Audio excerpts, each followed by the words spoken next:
Hey everyone, hail and well met. Welcome to some session of the game. I always forget which number it is, but this is a very special session because we have 3 guest players on the Westgate Irregulars tonight, and we're going to look at things from a slightly different angle, perhaps see how some of our favorite characters look to normal people in the world. Anyway, I am Eric Scott DeVee, the DM of this game. No longer the tallest person at the table. I cannot say that anymore, for the legendary B. Dave Walters is here with us, and he is 2 inches taller than me. A temporary state of affairs. So take it away, B. Dave. Hello, it is I, non-ironically, TV's B. Dave Walters. You might know me from Invitation to Party on G4, running the game for the cast of Stranger Things, Legends of the Multiverse, Black Dice Society, both on D&D, Twitch, and YouTube's. Most importantly, Aaron M. Evans superfan. I suppose that's me next, huh? I'm great at timing. Hi, everybody. I'm Latia Jaquise. You might know me from such things as Rivals of Waterdeep or one of the authors of Critical Role's Call of the Netherdeep, and some other things that you can find on DM's Guild if you look up my name. I am your humble Harper Sylvan, and it's going to be fun. I'm excited to be here. I'm also excited to be here. I'm Lauren Urban. I'm the content coordinator over at Idle Champions of the Forgotten Realms. You can find me on Twitter as Obo Lauren. You can find me playing a character that is familiar to a lot of Idle Champions people, or Kira, all over the place, although she's been in retirement for a while. More frequently, you can find me on Tuesdays playing a character in Children of Erte. And tonight, I'm also playing a Harper. I just don't know how much I'm supposed to say. And I'm Erin M. Evans. I'm the author of the Brimstone Angels saga and the forthcoming Empire of Exiles. And I play Cecilia, who is definitely now a warlock, I guess. What? Some stuff happened. So I'm also going to tell you a couple of things about our stream. First of all, we are still raising money for 2 really great charities. The National Network of Abortion Funds, whose work has become more important than ever. To donate to them, please enter !donate to get more information in the chat. We are also raising money for the crisis in Ukraine for the International Rescue Committee. That one's !charity. At this point, we've raised about $600, which is great. Let's keep it going. The other things, tonight we have a cool giveaway from our sponsor, Norse Foundry. They're fantastic metal dice, right? So tonight it's a mystery gift. If you want to enter that, you hit !ticket. And here's the cool thing about this one. Usually they can only open their giveaways to people in the US because of shipping issues, but they've figured out a way to do this. So now this is open to US and international viewers. So !ticket in the chat enters you into that giveaway. You can also enter a second giveaway on our Discord for another mystery gift. Thank you so much, Norse Foundry. We are very, very excited to get people these cool dice. And then lastly, I'm going to tell you about our sponsor, Idle Champions of the Forgotten Realms. It's a strategy game that unites iconic Dungeons & Dragons characters from novels, campaigns, and popular shows into one epic adventure, which includes Farida Havlar and Mehen from the Brimstone Angels saga, as well as Orkira, Freely, and Dahani from these wonderful guests' popular shows. Hey. The game is available for PC and Mac on Steam and Epic, Xbox One, PlayStation, Nintendo Switch, iPad, iPhone, and on all Android devices. Today, the Founders Day event started. You can now get Nahara from the Black Dice Society. Very exciting. Awesome. If you are here from Idle Champions, you can find that code on the bottom. Right there. There's a girl.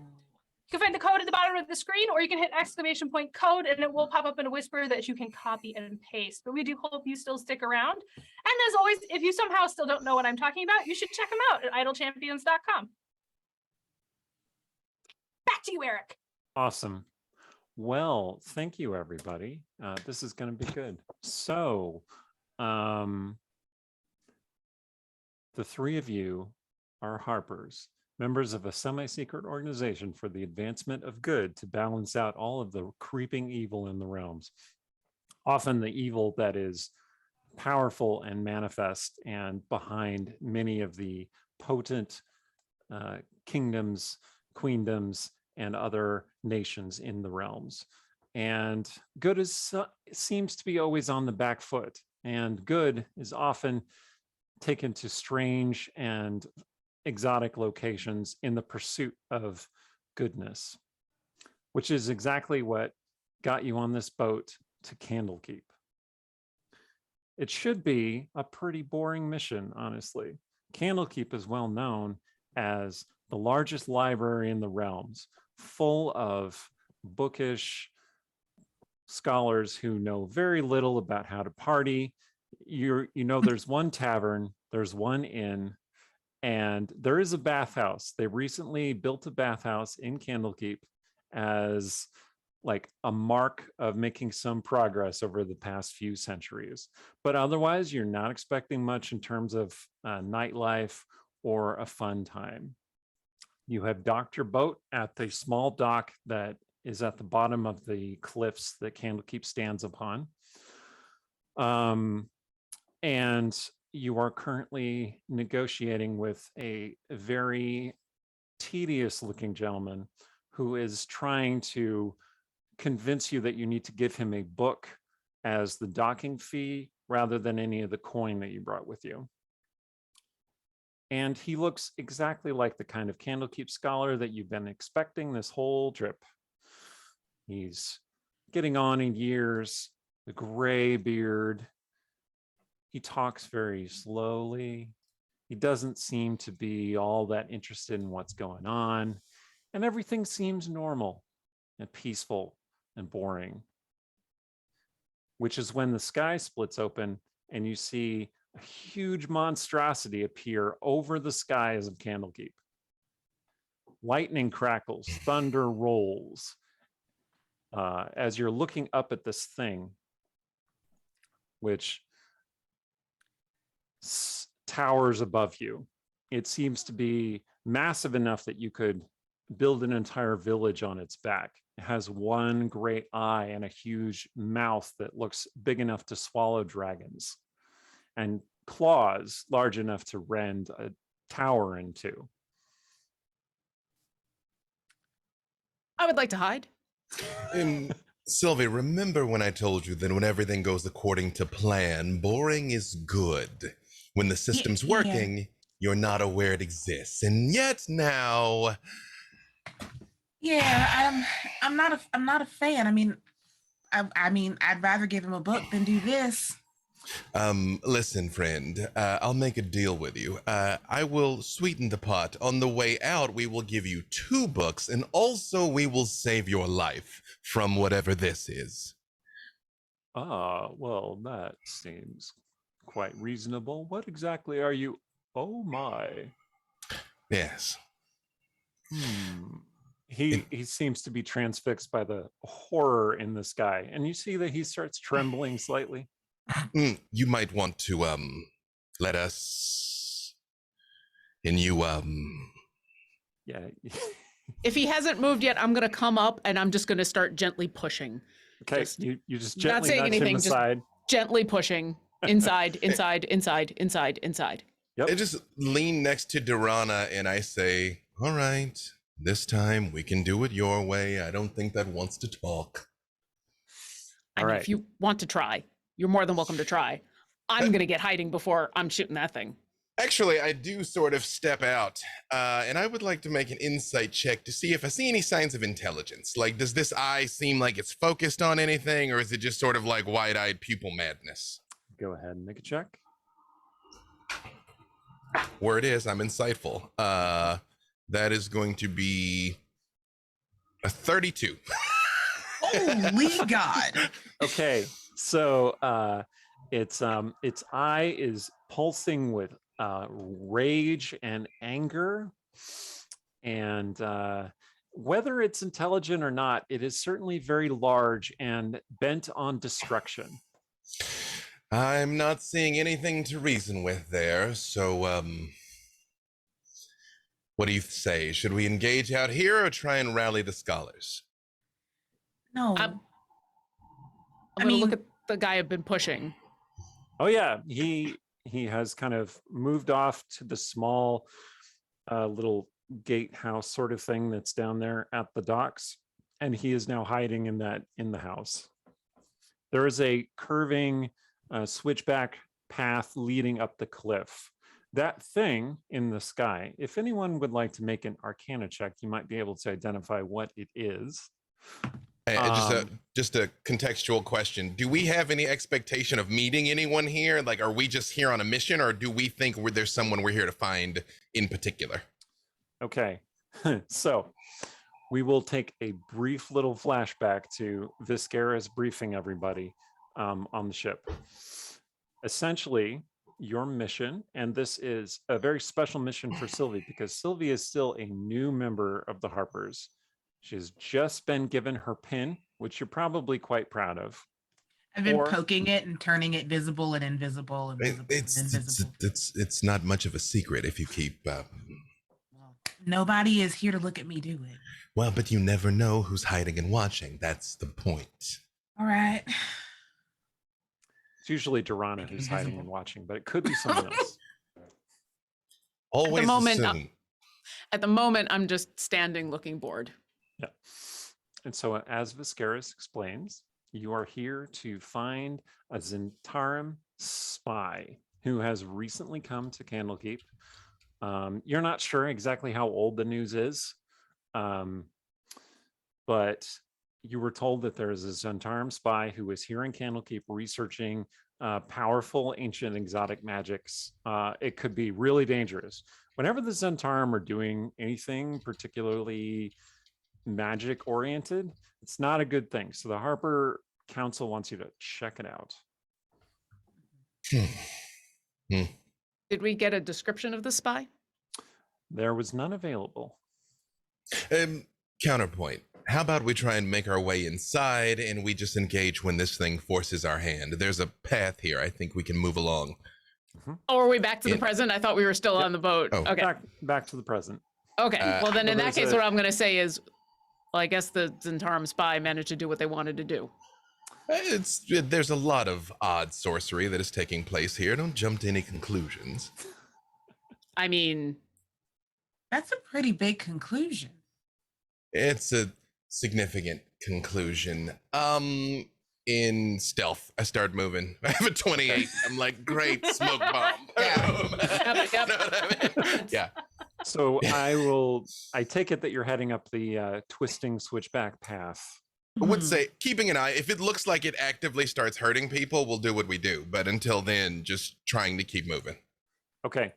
So as you're moving, you see this, you see shadowy forms just kind of like falling down from around the creature.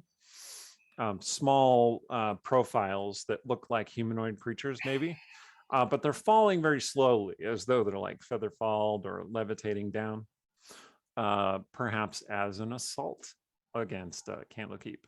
And you can see as you get about halfway up, a blue orb kind of extends it made out of blue light, extends around Candlekeep like a shield around the city. And the great monster smashes at it with its claw, sending ripples through the magic. Oh, well, I mean, they're good for something. They got their own little protection. I suppose we could help. On its second blow, however, you see cracks spread through the shield. We should find out if they have any more protection. I think their extra protection may well be us. Does it look like anyone is engaged it? Like, do I see fireballs or magic missiles coming out of Candlekeep towards this, or just the shield? Yes, you do see some spells surging up from Candlekeep. No fireballs, though. Vescaras, you are widely traveled enough and have probably been to Candlekeep at least once before, and you know that fire does not typically function within the Candlekeep's walls. Yeah, the books, yes. Right. But that does not apply to lightning or acid or cold, and you're seeing some of those spells come up and strike the thing. They seem only like a minor annoyance to the creature. The forms descending into the within the gates of Candlekeep, however, some of those get blasted by the defensive spells and just disintegrate into the air, but many of them are getting down. You arrive up at the top of the bluff, and now you could see that the big gates stand open. There's obviously been fighting here at in the recent past. You see bodies littering the ground. You also see, rather oddly, there is a large hut just kind of plunked by the side of the road. That's the best word that comes to mind when you look at it. It is, well, Aaron, why don't you give us some description of what this thing looks like? Yeah, so it's a sort of ramshackle building with sort of mixed materials, pieces of wood, things that look like maybe they're bones from some giant creature, thatched roof hut, but distinctly it has a pair of bird legs that are very long and bent up on the sides of it, like it's crouched down. There's a little step that's kind of hanging up a little bit too high. Yep, it is crouched there. I- Outside Candlekeep. Do I recognize this hut? I was going to ask the same question. Ditto. I don't think you do. Not sure if the hut's good for us or bad for us, actually. If you want to, B-Dave, if you would like to make an insight check. Whomst? My name is Vescaras, sir. That's right. Inside that hut. My insight, that is going to be 32. All right, Vescaris, you see this hut and you're like, well, that looks really familiar. Like the aesthetic of the hut, something about it puts you in mind of like someone that you've met before, someone that you've seen before. It's probably not her. Hang on, you all. I'm gonna knock on the door of the hut. If it eats me, please come get me out. And I do come up to the door and I like doom doom doom doom doom doom doom. As he walks up to the door, I'm finding the nearest place to duck and cover, and I got a 31 on my stealth. Okay. Durana has disappeared. And She does that. Sylvie's just left in the middle of the road, standing. She was standing next to Vescaris, and now Vescaris is at a hut, and Durana is nowhere to be. I'm gonna go to the hut. Okay. Well, Sylvie, since you were hanging back a little bit, you see there is fighting going on inside the gates of Candlekeep, and a couple of figures clad in like this dark leather armor with what look like bird-shaped helmets have appeared out of the gate and appear to have noticed you. And they look warlike. These don't look like scholars from Candlekeep. You've never been to Candlekeep, but you're pretty sure that's not the dress code. You know, scholars don't look like they don't run very quickly towards me like these are with weapons raised, I'm assuming. So I would like to beat feet. Okay. All right, so Vescaris, you head up to the door of the hut. You hear several voices intoning, there is a visitor at the door, at the door. I draw the rapier. I'm like, okay, all right. Okay. That's it. Nobody answers the door yet, anyway. You do hear shouts from behind you, and you glance over your shoulder to see Sylvie running toward you with these two warriors kind of rushing up toward her from behind. They appear to have sickles, kind of like curved blades, you know. Wait, I'm sure we can discuss this. Tasha's hideous laughter. I'm gonna. Hey. I can only get one of them. So All right. the one that is closest to her, if they're side by side, the one on the left. And Okay. I know Vescaris well enough to know to go Yeah. for the one on the right. I'm assuming it's within 150 feet. Yes. All right, so I'm going to say that starts combat. So go ahead and roll initiative. Hey. Excellent. 22. Okay. I'm highly specialized. I'm just doing things I'm good at. That's why this keeps working. Yeah. 18 for me. 10. Watch and learn, young one.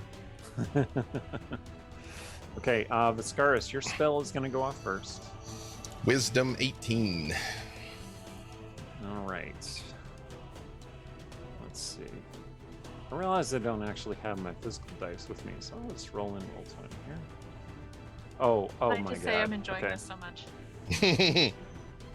Yeah, that warrior immediately stumbles and Whoa! starts laughing crazily. Gaspar, thank you for the subs. Hey. Oh, wow. Awesome. Thank you. Hey. So generous. Wow. Thank you so much. Fantastic. Thank you Wow. very much. You have incapacitated one of the warriors.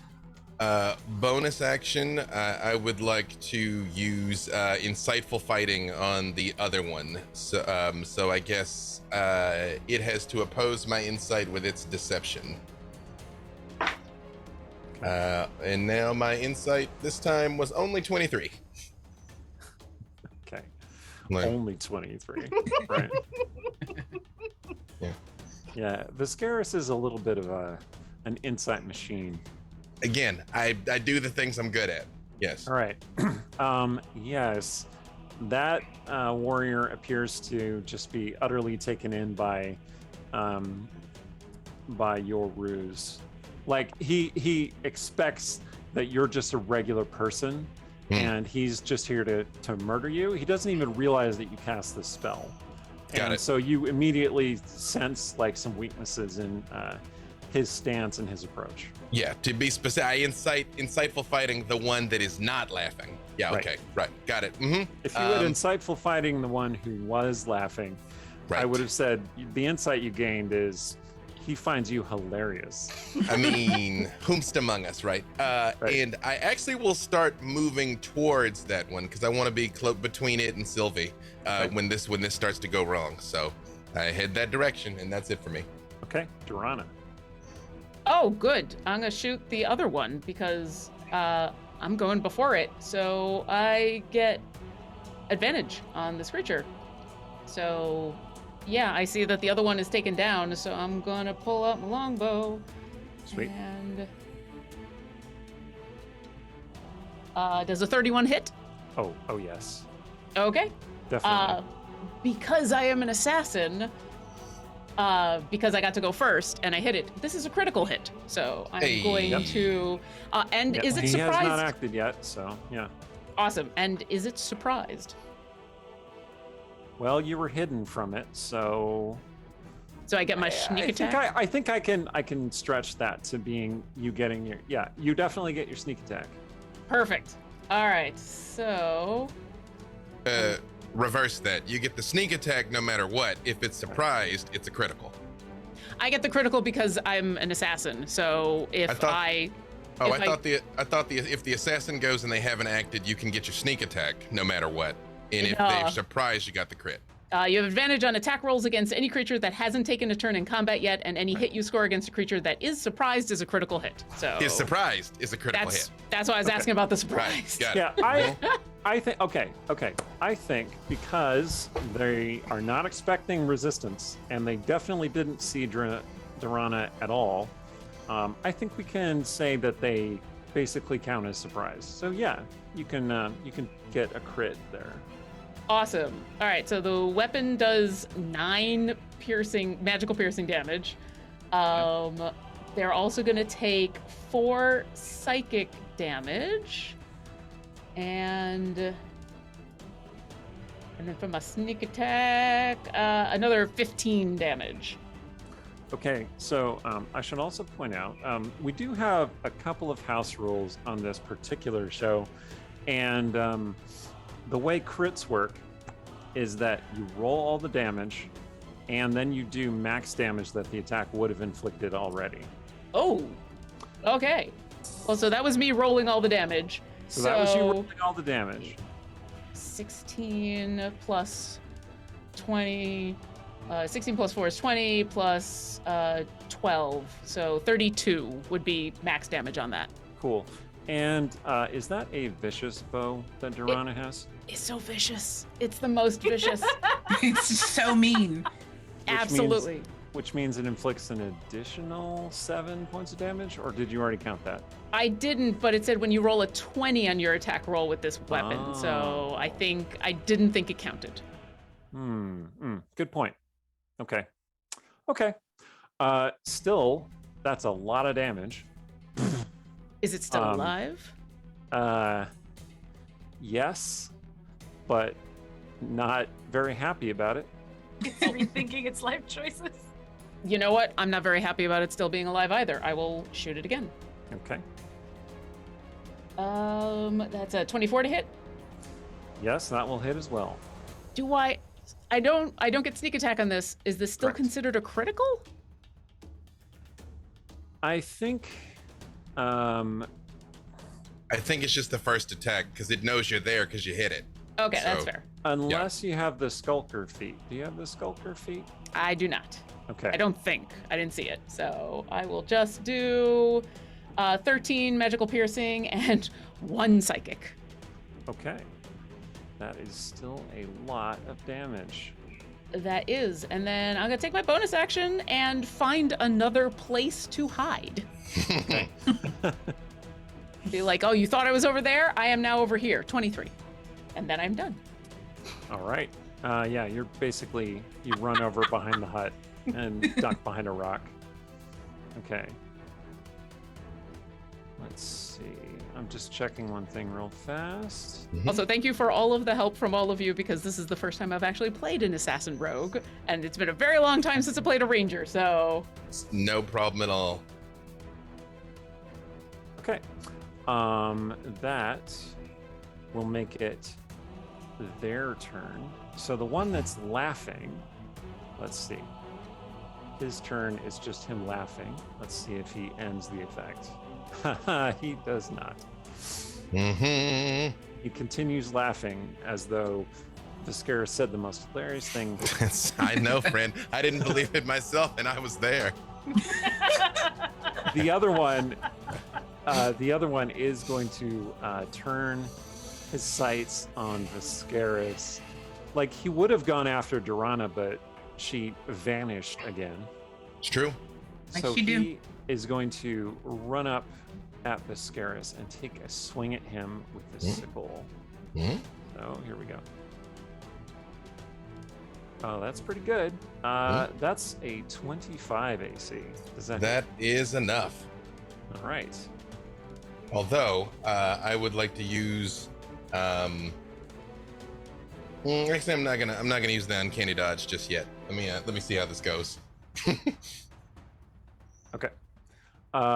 Okay. He does 6 points of damage to you. Tis but a And scratch. I'm gonna need you to make a Constitution saving throw. I am not that Connie. That is 17. Okay. 17 is sufficient. Hey. There was a burning sensation that came through the cut that his sickle dealt to your arm, but you managed to wipe it off really fast, and no poison gets in you. The weapons are poisoned. Yeah. Mhm. All right, and that makes it Latia's turn. So Sylvie, what are we gonna do? Well, Sylvie was starting to beat feet in the opposite direction, but she sees that now there's one of these fine gentlemen who is engaged with her good friend Vescaras. So she's gonna start beating feet in the direction towards Vescaras. But as she beats feet, she doesn't beat him off the ground. She starts to lift off the ground for a little bit, and she's flying as the little wings on her boots get a little bit bigger, and she looks a little bit like a Hermes or something like that. Awesome. And in that fashion, she's gonna pull out her short bow and make two strikes with it. Excellent. So that first one is gonna be 31 to hit, Yes, that will hit.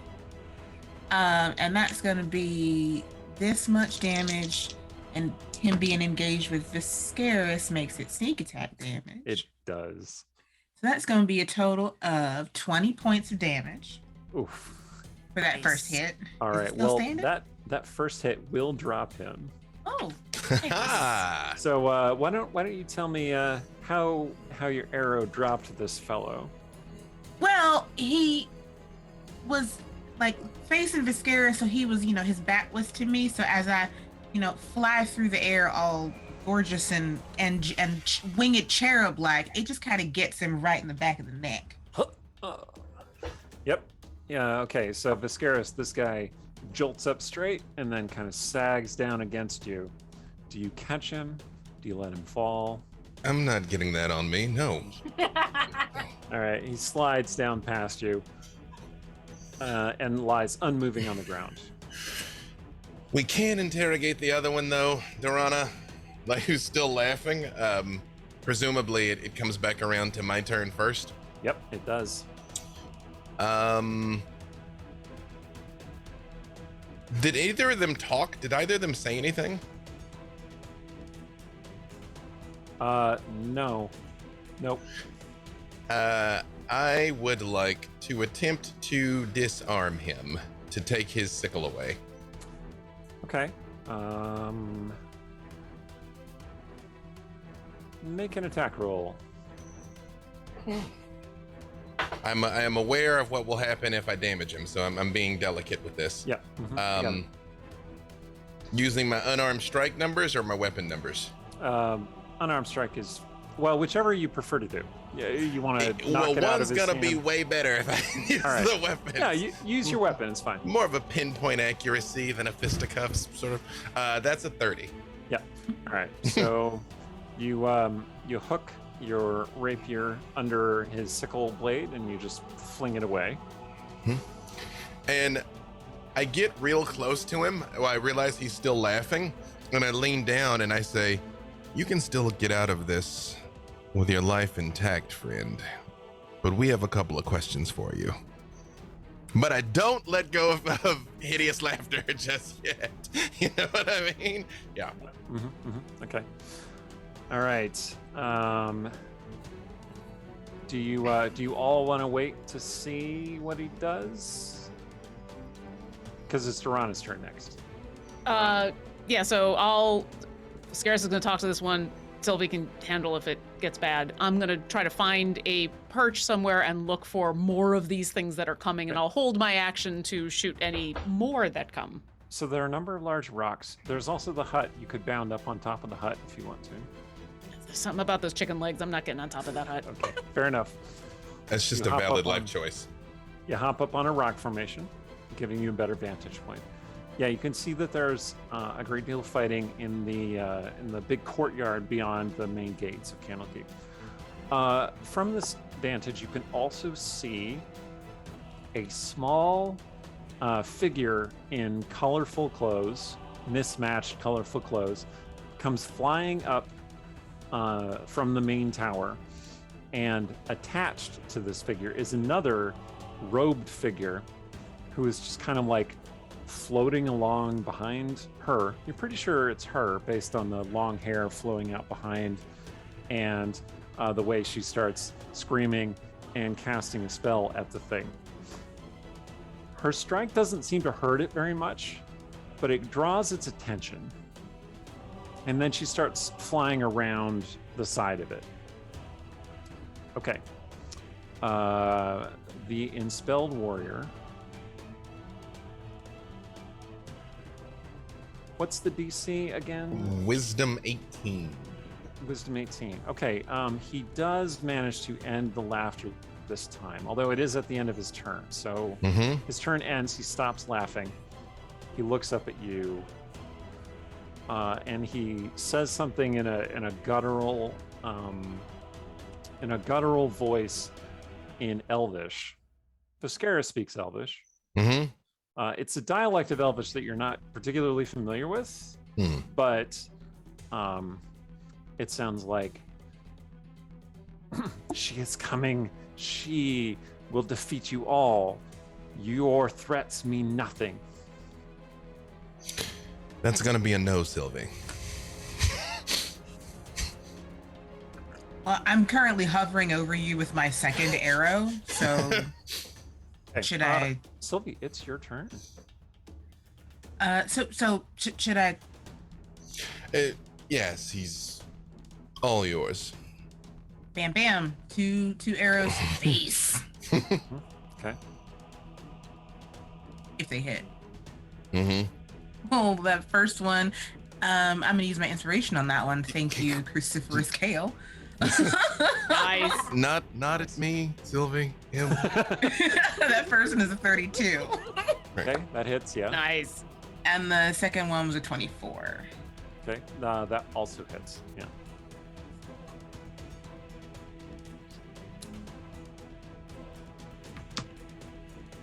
So that is a grand total with sneak attack, because Vescaras is right there. What's 25 plus 7?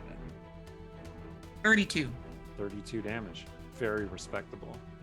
All right, your arrows sink into him, and he coughs and feebly goes to attack Vescaras, but it is Vescaras' turn first. I actually, if he continues to move, I'm sorry, if he continues to move, I'll action surge and do 2 more arrows. Go for it. Yes. Appreciate that. It's another 24 Yep, it hits. and a 30. Yep, those both hit. Pretty sure you're gonna kill him, but go ahead and roll. You never remember, know. you've already done sneak attack, so Yes. Okay. That's 22 total. Yep, you killed him. It's very tiny, but I do give a tiny little smirk of admiration when that happens, and then I'm back to just glaring at the sky. Sylvie just riddled that guy with arrows.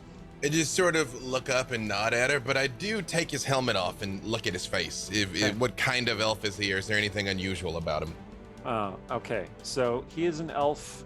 You cannot tell exactly like what kind of elf, except that you would definitely describe him as an emo elf. His eyes are sunken, and he has dark circles, and his lips are like painted black with gold, and they're like trailing down because blood's coming out of his mouth because he just got riddled with arrows.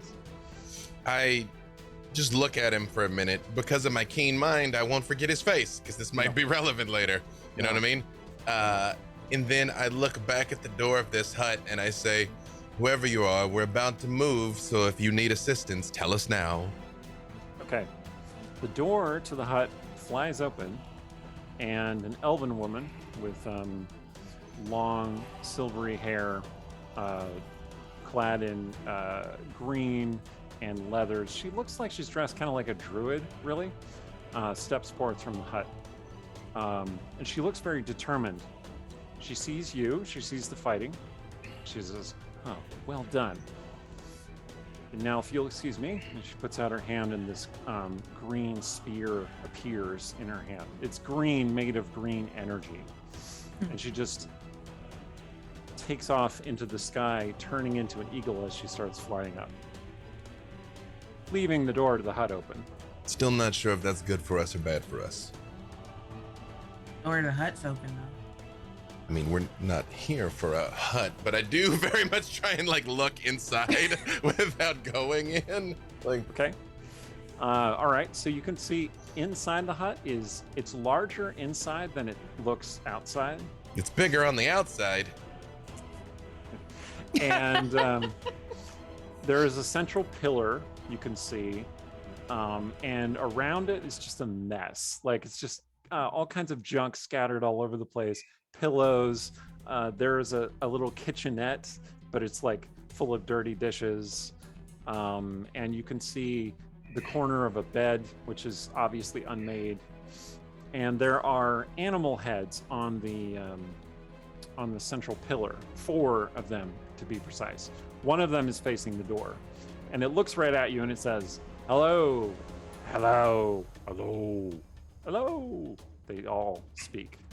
You said the outside of this seemed familiar. Does anything about the inside seem familiar? Oh yeah, it definitely reminds you of a certain half-elf warlock, a witch, that you met many years ago. That person was not at all a warlock. I don't know what you're referring to. Yeah, who would have said something like that? That doesn't make any sense.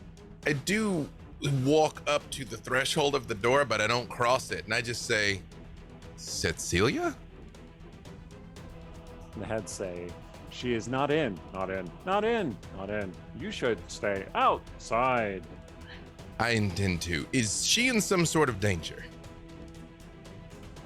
Look up, up, up, up. And at that moment, the flying woman attached to the scholar, who is like trailing behind her, they seem to be linked by some kind of chain, like a fine magical glowing chain, flies around the great monster, and it kind of turns to try and swat at her, and its claw cuts through something that you can't see, but you can feel. Like you feel the air vibrate as like something intangible snaps in the air far above you, and the lightning storm going on above it just becomes harsher and more wild. Can I tell, because I've been outside watching this whole scene, it was pretty obvious the woman was attacking the big crab in the sky, but the person that's been dragging her along, does this seem to be a team up, or is this unwilling and she's just taking pot shots where she can? It seems to be a team up. Like, you can tell that the person attached to her is also casting spells, but they seem to be mostly support spells. Okay. Like, maybe he's the one maintaining their flight,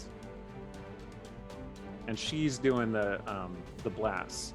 Like, the spell that she cast at the thing was a big burst of pyrotechnics, like just like explosives all over its face, and I was like, oh, right. All right, I'm gonna continue to just keep a lookout because. Okay. I would like to. This is within 120 feet. The thing in the sky. The people flying. You cannot. They are not within 120 feet. No, they're higher up than that. Probably about 200 feet in the air. You can see more fighting inside the gates, though. And you see some flashy spells starting to be thrown around, and someone howling like a wolf. Anyway. Stealth again and head on in, which that's a 20 on the die, so that's a 30. Okay. So I'm like, Yeah. God's gonna find you. You know what I mean? Like, The All right, we're is doing gone. Durana is gone. Sylvie's like, All right. move along, Sylvie. We're going inside. I'm coming. okay. Yeah, there's fighting going on. The two fighters who are probably the flashiest are this elven woman in black and gray. She's very sallow, and she has what you at first took to be a cloak, but it's actually wings that appear to be made of bones rather than feathers. And she's got a sword, but she seems to be mostly casting spells, like a blade singer. Like you've seen blade singers before. That's what she seems to be. And then there is an elven man who is very, very muscular, very well built, wearing a red wolf mask, and he is also fighting with this massive, slightly curved sword. He appears to have forgotten to put a shirt on, but he does have he has very impractical armor. We've all been around the block enough to know what that means when I say that. So, like, it covers very little, is what I'm saying. Okay. And he does not appear to be on the side of the bad guys. They appear to be fighting the bad guys. Do either of them look like they're hurt? Yes, somewhat. But they appear to be holding their own. If you want to help somebody who appears to be hurt, there are scribes and scholars who are like down on the ground, wounded. I'm not gonna do any healing, but if anybody is like losing a fight, that's who I'm gonna reinforce. Oh, like yeah, if you somebody's can- doing all right, I'm gonna leave them be. But if somebody looks like they're kind of on their heels, that's where I'll jump in. Yeah, you can definitely save somebody. Yep, I would Oh. like to do that. How many are they fighting? There are 20 or 30 of the invaders, all of them dressed in that kind of black leather with the animal faces, Is mostly there like birds. any clumps of enemies, like more than one together? Oh yeah. Are we still in initiative, or do we? Not really. It's yeah, kind all of become more narrative at this point. So right. If I can find a clump of them, I'm gonna drop a level 4 cloud of daggers on the biggest group of them that I can find. Just like, Nice. like start chopping them up. there's a warrior who's lifting his sickle, and all of a sudden a bunch of knives just appear out of nowhere. Just ah! Yep. Get as Cries many out. of them as I can in like a anywhere that they're clumped up. That's a lot of ones. That's only 22 points of damage, but it's gonna keep chopping at them. So Excellent. Yep.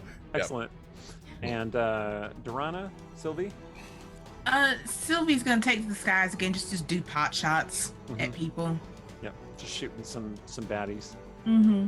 Are there more coming? Do I see them coming from the creature in the sky, or coming in from a gate, or It is this doesn't just a appear clump? so? It appears that they all came in before the shield surrounded the city, and no others have come since then. Okay. You do look up at the creature, and it is attempting to claw at the flying woman unsuccessfully. Okay. I will join Sylvie in shooting the clump in front of us. I'll try to prioritize the ones that are on the outside that might try to run, so that we don't lose anybody. Okay. Yeah, you put down a couple of fleeing ones, and a couple who are rushing toward you or toward Vescaras. You're fighting as a group, right? Cutting a swath through these guys. They're tough, sure, but you're pretty experienced and pretty powerful. And the fight, you seem to be altering the flow of the battle somewhat, and sort of you're able to beat back the horde of baddies. Then you hear a great clash of thunder in the sky, and you look up just in time to see the massive beast like sucked away through that crack in the sky, as though whatever was keeping it on this plane was severed, like its link was broken. It disappears, and just like that, the battle, which broke out so suddenly, comes to a sudden end. When it disappears, do all the other creatures disappear too, or are they still here? Oh no, it's not like one of the movies like that. Most One of can the help. baddies have been defeated, or like they fall down in despair, like they fall down to their knees and start weeping and wailing. That's a bit dramatic. Chose the wrong side, it seems. I put my rapier away and proceed to act like none of this just happened, like all hell didn't just break loose, and then walk towards the blade singer. And I'm like, everything seemed to be in hand now. She says, huh. Yes, that's what I thought too. Yeah, exactly. That's what I thought too. And then she looks up at you. Oh, well met. Any idea what? Oh, she's coming back now, I think. Yes. Yes, all right. I'll get a bookmark. Ah, and then she walks away. Right. The elven man with the red wolf mask comes up to you and he says, wow, that was excellent. You're very good with that sword. And you were very good with this. Oh, thank you. I have a great deal of experience using my body for things. Right. He just lets go of his sword and it disappears into motes of red light. Is Candlekeep secure? Oh, that's a good question. That's a good question. Who are they? Like, I very much like just sort of like point and hit Durana with message just under my arm, and I'm like, who are they talking to? Do I see anyone? I'll take a look around, but I'm sure I'm also well aware of telepathic communication and stuff like that. So I'll take a really quick look around, but I'll answer and say, probably sendings, probably telepathy, probably mind stuff. So you see that Why flying are they woman talking start out loud? descending out of the sky, and she's carrying someone in her arms. And they land like across the courtyard from you, not really close to you. And they obviously have a moment conversation of some kind. The person that's being carried, is this a dead body or is this someone that is hurt but okay? With your sharp eyes, because your perception is amazing, It's pretty good. you can tell that this is that druid-looking elven woman that you saw before, and she appears to be very injured. I'll look back over at Vescaras and Sylvie and say, 2 more just arrived. One seems to be really hurt. Yeah. Also, the wizard who was chained to the woman steps away from her. It seems that the chain has not disintegrated, but like its light goes out, and then the woman kind of idly wraps it around her hand, her wrist. And she's having a moment with the injured woman, and then the woman disappears into a cloud of butterflies. They told me to look up for Cecilia, and these are the only 2. So I go over to these people, and I'm like, look and see if this is my friend. That is indeed Cecilia. You recognize the mask, unless Cecilia's not wearing a mask. You don't have the mask at the moment. You're not That's what's used weird to about messed it. up. You're not really used to seeing Cecilia without a mask, but Yeah. I think Vescaras probably has seen Cecilia without a Oh, mask. for real. Yeah, and It's you very can recognize. listen. It's super useful sometimes, and then it's a huge pain in the ass other times. So Is she unconscious, or is she? no, Cecilia at this point, I believe, is sort of just like sitting there with her arms out, as though they were holding the woman, staring at her forearm, which now has the impression of a green butterfly on it, and sort of just looking at her own arms in shock. Cecilia? Vescaras? What were you? I'm gonna quickly look over at Sylvie, and I'm not gonna say anything, but really complicated. The look on my face is, do you know this woman? Oh. Where's your? I'm not wearing it right now. Some stuff happened. My dad died. I threw it in a fire. It's in the house. But it's really ugly. It's burnt up a little bit. I help her to her feet. Like, are you okay? Do you need healing? I think I'm okay. Meanwhile, Sylvie's face is just going on a journey. You look better. You're not convalescing anymore, I guess. No, can't keep old Harper down, I suppose. I'm here with a new recruit, Sylvie. Sylvie, this is Cecilia, old friend. Hello. In Durana's in Overwatch, but she's the 3rd barrel to the left over there. You remember Durana? Oh, were you at the thing with the wizards? Oh, were you the group that came when the Which bone time? claw Which stuff? are you? The bone claw. Was she one of the people that showed up with the bone claw? My With the memory's rescue? a little hazy of the bone claw. Durana, was that you? I feel like if you'd saved me that day, you wouldn't have let me forgot, though. So Since I've been pointed out, I will go ahead and stand and just give a half nod to Cecilia. And was I the person who helped with the bone claw? I don't Do you want to remember. be a person who helped with the bone claw? Sure. I'll look over at Vescaras and say, it was my job. You're gonna be fine. Cecilia, we're here. You know why we're here. What was that? What was the, well, I just sort of okay. motion where you know the pin is without revealing it. Oh, these are your friends. Yes, friends from work, you might say. Yeah, got it. Friends from Okay. work. I so very clearly roll my eyes. a lot of things happened.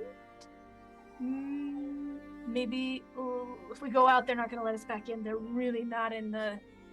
There's no in and out privileges at Candlekeep, apparently. Well, the inn privileges have gone poorly recently. Point Just- taken. Maybe we go back to my house and I will explain this so that everybody doesn't hear everything. Sure. I now that any of these people that are alive and lamenting, while we're walking back, I want to listen to what they're crying. If they're still talking about a her that's coming. Okay. So the warriors, some of them are rambling about she, her, the queen, the witch queen. We usually just take care of those. Do they have a prison in Candlekeep? Can we throw them in the prison, or is this a kind of situation? I look at the Red Wolf man. I'm like, I'm sure that you can take them, interrogation, comb the depths of their minds, sort of. No, that is not what he does. This is So what Sarshan. I am Sarshan. So what you're saying is you'd like me to take care of it. Extract the information first, friend. There's Sarshan, don't do that. Oh. Don't do that. that's you, Durana. You and this Sarshan person, I think, would get along famously. He doesn't. I like his style so far. I mean, I like what he was about to do. The style is. I feel like you said extract information. He's gonna pull something out of them, and it was gonna be very Yeah. physical. Right, Yeah. Tasty. but remember, Sylvie, this is what we do: is we talk first and learn things. There's always time for this. Yeah, but he wasn't gonna talk. Well, I've gotten that, but I thought they were supposed to be scholars in introspective here in No, Candlekeep. I brought him. Is the Bladesinger woman out here still? She has disappeared somewhere. Where's Caliph? Ah, yes, she went to commune with her friend. Oh, so legit no one is dealing with these people now? This is like, Well, No. the- Okay. there are Okay. scholars and sages who are coming around who are like, actually, there are a few mages Okay. who are coming by who are like casting imprisonment on Look, people. look. She's is- just gonna pull you away from like is- general like. I'm like butt of the sword to the back of a lot of heads here, and I'm like, oh, what, wait, oh, got it. Okay. Okay, you can do right. that. No, it's I mean, it's so, low tech but um, effective. These are foot soldiers of an entity called the Golden Raven. That was her astral dreadnought. Came through time and space because. Does the was Golden like- Raven mean anything to me? Make a history check. While Vescaras is doing this, I'm walking alongside Durana, but I'm flying, so I'm like eye level with her. I'm like, are all missions this detailed and confusing at the same time? Yeah. Excellent. All right. This is why I just let Vescaras do all the talking, and then I just shoot things. I mean, it's easier that way. He knows what to say. He just points me in the right direction. I Fair see enough. things. It's fine. Fair enough. All right. We complement each other like a lute and a drum. Dirty Yeah, 20. Am I the lute or the strategy. drum? And should I and should I be disappointed in either of those? It's open to interpretation. That's how art works. Dirty 20. Okay, no, you haven't heard of that term specifically, although it does sound like the sort of thing a wizard might call themselves. A Those wizard did wizards it. are nothing if not pretentious. I mean, I saw the colossal monstrosity and I see the army and they're adamant that she's coming, so this is relevant to my interests. I look at Sylvie and Durana and I say, I don't know what's going on here either, but Cecilia's never let me down. So if she says we need to go and talk, we should go and talk. Well, she's been the first person we've come across who will actually say more than 5 words to us, so sure. Yeah, you started out with not great options. Caliph is having a moment with her boyfriend, who's not her boyfriend, who's her spellbook. It's very complicated. And Very gross. complicated. That seems very painful. Paper cuts. It's. I don't ask a lot of questions, to be perfectly honest. I ask a because lot of that- questions, Sarshan says. They And- never seem to be relevant questions, though. That is Sarshan. Anyway, I am Sarshan. we can talk here if we need to talk here, if you need to keep an eye on these people. But honestly, I think as long as she's not here, they're not particularly useful. But I will looks admit like- I don't know what's going on. It looks like the Candlekeep people are taking care of them, so they're being useful finally. So if we Okay. can go somewhere and talk. I will take them back to the witch hut, since the witch hut has various wards on it. So I lead you back to that hut that is crouching outside of Candlekeep, and I come up and I just slap the side. I'm like, come down lower. Nobody can climb up that high. Yes, It- yes, mistress. And some people fly, but okay. Okay, fair. Sylvie could do it, but also nice to meet you. I'm Cecilia. Hi, I'm Um, Sylvie. Nice to meet you. And I am Sarshan. Is he supposed to be with us still? Yes, yeah, we're Yeah. kind of dating. Most of our dates involve murder. Cecilia, I realize there's been some time since we spoke, but he is clearly fearsome, but he seems that he's perhaps lacking in. He's really, really nice to me. Okay. I lean I over mean- to I lean over to Sylvie and I say, I was wrong before. Most of the missions don't include this much romance. This is like a chapbook. I don't know what's going on. There's that time in Cecilia- Neverwinter. We don't talk about that time in Neverwinter. It's think about it often, though. Yes, into the house. Into the house. She's gonna go in. She's gonna just like the stuff that's on the table. She's gonna push it to the side, like just slide it up the end, and like the bench is off. So like, okay, look, people can sit here now. Come in. Okay. So. why are I'll you come making in, that but I'll face? kind of stand in the inside of the door so I can still keep an eye outside.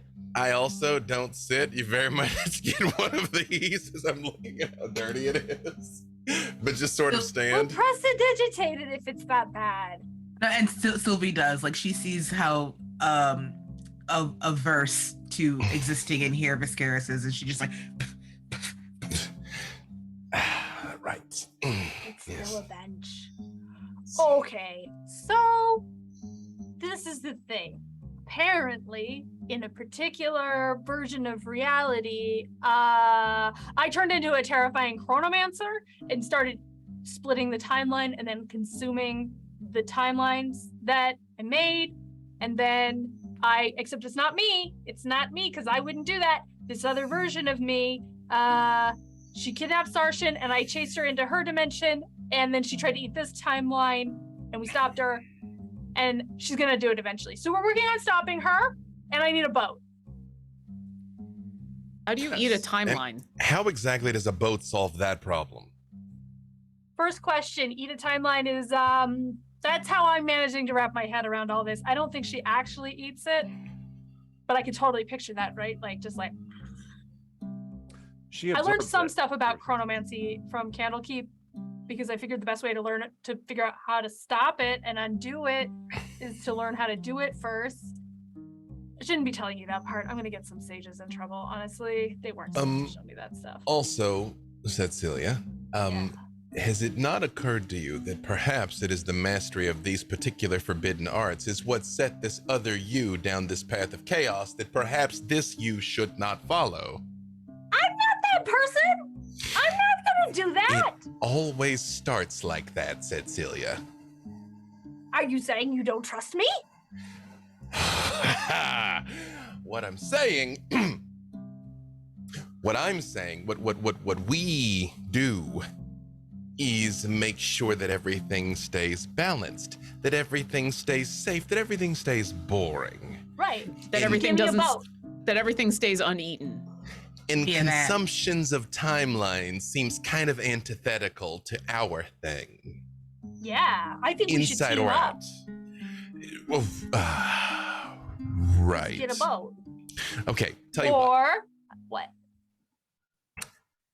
Let's compromise. Well, you and I, well, we're the four of us. We're gonna workshop this chronomancy thing, but you help us do what we're here to do, and I will take you wherever you want to go, if only to keep an eye on what happens next.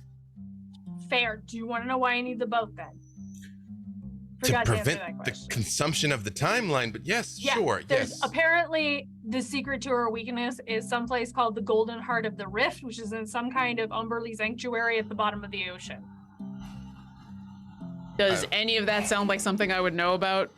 Not that I'm the kind of person who hangs out on boats, but that's, I might know more about Umberly and being outside of the city than inside. Make a religion check. I mean, if you insist.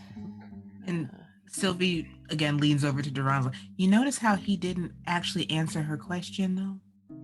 I mean, that's why we let him I talk. did notice. Yeah. 19.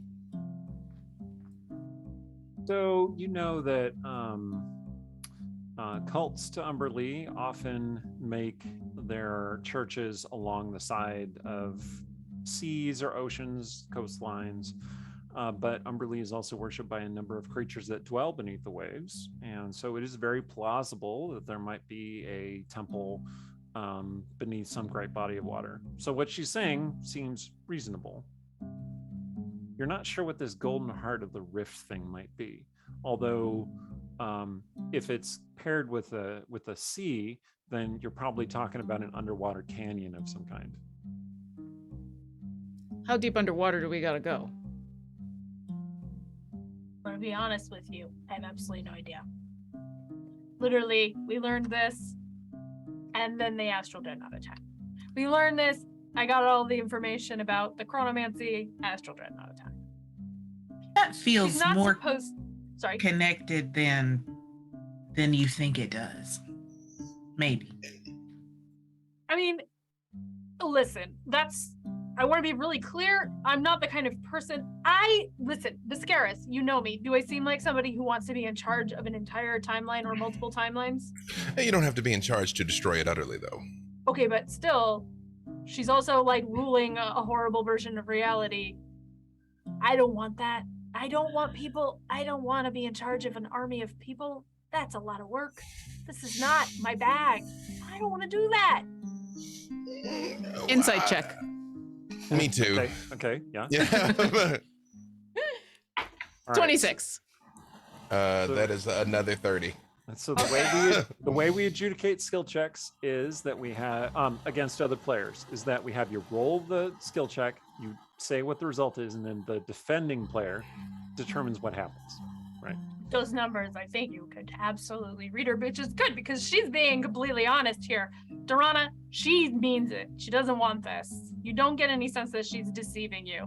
Vescaras, same, but also from what you remember of Cecilia, she can be really lazy. And the idea that Cecilia wants to boss people around, like run an army, does strike you as absolutely cockamamie. I will add one tiny thing to the 30 result. You can also get an undercurrent of like fear and anxiety about it. That Cecilia that's doesn't plausible. want to be that person, and she's going to try everything she can to not be that person. To tell you the truth, I'm actually comforted by some fear and anxiety, because if she was just YOLO about this, I'd be more concerned.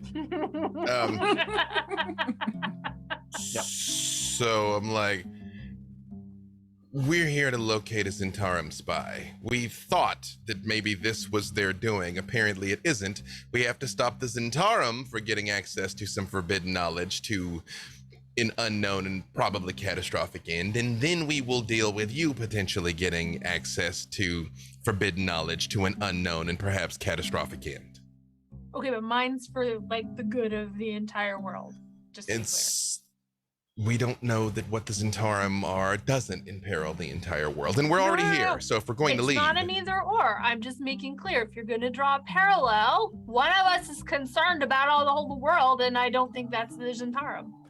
Well, I think they're also concerned about the whole world, Sarshan says, but just in a more general sense.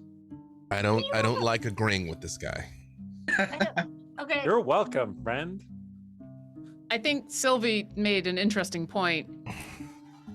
The fact that you got attacked by the big crab in the sky just as you were finding the thing that you needed to find, there's no reason why the Zhentarim that we're looking for isn't also working for your golden raven and causing that. It's a good of a place to start. Sylvie just smiles like she made a really good point. I think we should help them, Cecilia. Sarshan Well, I'm totally says. down with helping them. My only concern is whether do I think that it's likely the Golden Raven will be back quickly, or have we sort of thwarted her for long enough that that's not a thing I have to worry about? Well, you're not entirely sure how she got the astral dreadnought here in the first place, Mhm. but cutting its silver cords probably banished it for at least some time. Okay. Unless she's a literal god, she probably will have to take a long rest to recover whatever spell she cast to let the astral dreadnought I get actually don't know if she's a literal. Okay, here's the thing. She wasn't supposed to be able to find me. I assume that if she's me, she's also thinking about what I might know and chasing me where I might be. I'm not really sure on this. But if she comes back, you're here now, all of you. You're great. We'll just do that again. It'll be fine. Yeah? I'm mostly you trying to be- convince myself here. Are you trying to be hidden? Oh, I'm trying for her not to find me. Yeah, I've got some like anti-scrying stuff going on. Yeah, Because so the worst thing is if she just comes and finds me and kills me, because that might be how she destroys the timeline. I have to admit, I didn't ask for a lot of details. it's also why we do this, and I kind of pat where the pin is. You know, makes us hard to spot. You know, there's a non-zero chance that this being the greatest repository of magical knowledge anywhere on this world, arguably in any of the worlds, that she might have been here for something completely unrelated to you. Maybe. Oh, there was that message, Sarshan What? says. Wait, Helpfully. what message? Oh, remember What when we message? were down in the crypt with the weird stage spirits? Yeah. And there was that message scrawled in blood Message scrawled in blood. that said, forgot the message. beware, she is coming, Listen. take it. It- You remember? And the one that we dispatched, Okay. well, one of the ones we dispatched, mentioned something about beware she is coming also. Listen, in my defense, I went in a room, I went a little insane for a while. What was the take it? Happens to figure the that best of us, Sarshan says. Did we? I don't know. I never saw anything, but you seemed to get something and maybe you were happy with it. I don't know. Did I take something? Either way, Pockets? I think Anyway, that I'll help you. we can all agree the next step is find the Zhentarim. Because Mhm. probably if they didn't expect that, they've hastened their plans as well. And now Okay, they that also makes know sense. we're here. All right, that makes sense. I'm And I willing to turn- help you mess up some Zhentarim. I turn and look at Sylvie and I say, most missions aren't like this. Most are far worse. And I turn and walk out. I look over Uh. at Sylvie, and there's a moment where you think I'm gonna either agree or disagree, and then I just kind of sigh and follow. I'm gonna tell you, I don't know her. This is new to me too. I'm saying this to Sylvie, but Vescaras is like that. He knows what he's talking about. He's just a little abrupt. Do you walk Alright. out too? Yeah, leaving Sylvie and Sarshan there. Sarshan looks at See, Sylvie. You are an I- excellent archer and you can fly. Hey, thank you, Sarshan. You're You are tall. so welcome. Oh, thank you. I do want to check my pockets since Sarshan said I took something Mhm. and see what I find. Yeah, you find a Uh, thing. And I have a withered hand in my pocket still. You do actually. What is this? Oh, that's what you found in the crypt, Sarshan says. Did I put this in my mouth? I have a weird memory of putting this in my mouth. No comment. Okay.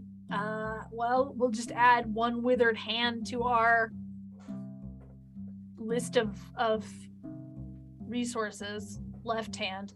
Okay. How's your hand doing? Sarshan take Cecilia's hand.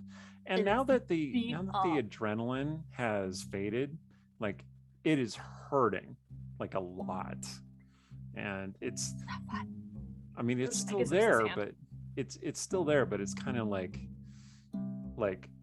it's harder to move your digits. You know what's great? I think all of these people are very sneaky. So if we come across more locks to pick, I don't have to do it. And speaking of sneaky, Sylvie has not left the hut. Wow, where did that gnome come from? Sarshan says, you're right, they are sneaky. Can I make an Arcana check about that hand? You can. Love to do that. That is a 22. It definitely looks like a magical thing of some kind. Like, you get this very, very powerful sense of like dark magic flowing off this thing. Do not like that. Hey, Cecilia, your hand, is the hand that is hurt the same hand she was carrying of the withered kind? It is actually she was picking a lock, so it would have been her right hand because she's. Oh, okay. Okay. It was a chopping lock. This you'd think these people would be a little more free with the knowledge, but no, just like doors that will cut your fingers off because. Well, I mean, if you were trying, if the lock that you were picking was holding that thing, then maybe the hand. Oh, this thing, yeah, I don't know. It was in there. There was also a bunch of ghosts and the most comfortable pillow I've ever sat on. Well, that sounds very comfortable. But what I'm saying is, that lock was a good, big, dangerous lock for a reason. If you got a gross, dark, evil, rotting hand out of wherever it was. Cecilia kind of holds up the hand. It is disgusting, I think. I definitely wouldn't put it in your mouth. It's mostly So, skeletonized, but still has a little flesh attached to it. Yeah, it was it's just sort of peered into other realities and broke my brain for a little bit. It's fine. Before you put your hand back in your pocket, the other hand, the third hand, is there someone who can, Sylvie, can you do anything else to figure out what's going on with that hand? You seem to have you seem to not look happy about that. Well, it's just, I look at it and I don't like it. Like it's going woo, woo, woo, woo, and the woo, woo, woo, woo is not very pleasing to my soul. Well, trust your instincts. What should we do? Stick it under a box? Maybe? I guess I'll put it back. Wait, I thought I wasn't allowed to take stuff out of Candlekeep. Only things that are owned by Candlekeep. I think that's what Irony told us. Neat. Maybe I should give this to you guys. No. If it's as powerful as Sylvie thinks, I don't think you should just be leaving it. And if you've been given a message in blood, then chances are you're supposed to take it. I'm just saying, can we find out more information about this hand while it's sitting in your pocket? Well, if we get some downtime, Cecilia, I'd like to take a closer look at it maybe, but for now, just keep it in your pocket. Don't put it in your mouth. And I'm not doing that. No, don't worry. I had lost my mind. I'm not doing that normal. I don't know what Vescaras has told you, but I am not someone that sticks dead hands in their mouths in a normal experience. That's good. All right, now I leave. Okay, let's come out. Let's go find some Zhentarim. It's fine. It's all fine. My mom's dead too, so I need to send a message to my sister really quick. Just now, So, that was her. While So we're she comes walking, out I'm gonna do healthily. the sending to Artemisia Okay. to tell her what happened. All right, You get the sense that Cecilia is like a little wound tight right now. So you're using the stone, right? Sending stone? Mhm. Okay. Yeah. Because I was going to say your artificer knowledge has kind of started to fade and become sort of like pushed into the background of your mind. Like the spells that you had for use as an artificer seem to have been kind of overwritten by your newfound powers once again. And while I'm not sure how I feel about that power coming from Skaha, from my mom, it feels right. It feels better than trying to like wear the headband and force the artificer abilities and try to do all the things that my dad wanted me to do. This is like step one on the very long staircase to everything's fine. Everything's good. Everything's gonna be fine. But first, we're gonna find a Zhentarim. Zhentarim. How do they say it? I think it's just Zhentarim. I say Zhentarim. Do you guys know anything about where they might be? Other things. Have you come out? Because I left. Oh yeah, I came out. We're totally came out. Right. He has no idea about a potentially evil disembodied hand. Nope. Okay. It's killing you, isn't it? Well, I'm outside. Not there. I would say, well, what do we know? Do we know anything other than there's a Zhentarim that is in Candlekeep? Like, do we know anything else? Came recently searching for deep, dark, ancient magic. Where would one go to find the powerful, ancient, exotic magics? Yeah, like where's the section of Candlekeep that has like a bead curtain in front of it? I know a place. Does it have a comfy pillow? Yeah, it does. Although, do not sit on that pillow. So, listen, we already came here looking for, well, kind of ancient dark magics, and we were told to go to the Chamber of Lost Lore, which we did find, but we didn't see anybody else there. So, except for Caliph, Sargent points out. that's true, Caliph. How long has and the Caliph been here? And the priestess of we the have. ancient god that turns everything into stone. Either of them new here? No, Caliph came with me and Sargent in the hut.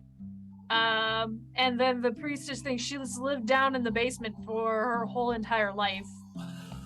Well, she might know if there's any other newcomers. That's a good point. I sent her to the bathhouse. I hope that she missed all of this, because she has lived down there for a long time, tortured by an eldritch evil. That seemed pretty difficult to miss. Second, tortured by an eldritch evil here at Candlekeep. Mm-hmm. Do we need to eradicate this eldritch evil? I dealt with that. Well, we dealt with that. The doom of Mu is dealt with. We spent some time inside a zombie, Sargent says. I was not recovering from my leg injury for that long, for all of these things to have happened to you. I don't know, man. Stuff just got weird. Well, that and I can't talk to you about our missions. Fine, let's go. Come on, let's and head on in. Yeah. Okay, so you go back out into the Court of Air, which is basically the main courtyard in Candlekeep. There's nobody at the gate to stop you, so you just kind of casually walk in, no problem. No more chapbooks to offer. Sargent says, I have one. No, you don't. Please don't give that to people. Oh, okay. He puts it back in his pocket. So yeah, the sages have mostly cleared people out of the Court of Air, and there are some wizards coming around and like stacking bodies onto floating discs so that they can take them out. Do you know who else we could ask? The innkeeper. There's only one place to sleep here. There is So a they came here. There is a very We'd have to beat up sleep. gatekeeper, the same guy who let you through the emerald door before. And he says, no admittance, obviously. The inner court is locked down. I know, we were the ones who helped lock it down. Yes, by order of the readers, yes. I'm Is he sorry. trying to it has keep been a us out of difficult day. Candlekeep, or is he trying to keep us out of like the Emerald? He's trying to Gates? keep you out of the inner ward. The Emerald Door is Mm. what leads to the inner ward of Candlekeep. Oh, okay. You could be in the Court of Air. You can go to the inn. You can go to the tavern. You could go to the bathhouse. I feel like we could check these places and then find out where we need to go in. And Yes, when the time comes, we will get inside. Okay. So I think that Excited about watching now that. might be a good time to take our mid-session break, Hey. which is a 10-minute break for bathroom and strategy planning and such. And I will see you all back shortly. Don't go away.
I said I cast Fireball. Ah! I didn't ask how big the room is.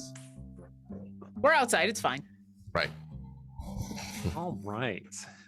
So, Candlekeep has been saved. Just kind of picking up the pieces from the brief assault. It could have been a lot worse. As you're I mean, walking there was a through- giant crab in the sky. That's right. It's true. As you're walking through the battlefield, you think it could have been a lot worse. If not for Cecilia's help and your timely intervention, many more people might have died. wait, before we jump into the story, though, I just want to remind people we're still doing a giveaway. Norse Foundry is giving away a mystery gift to both players, viewers in North America and international. These fantastic metal dies that they make. Very nice. Very nice. Ah. Something like this could be yours.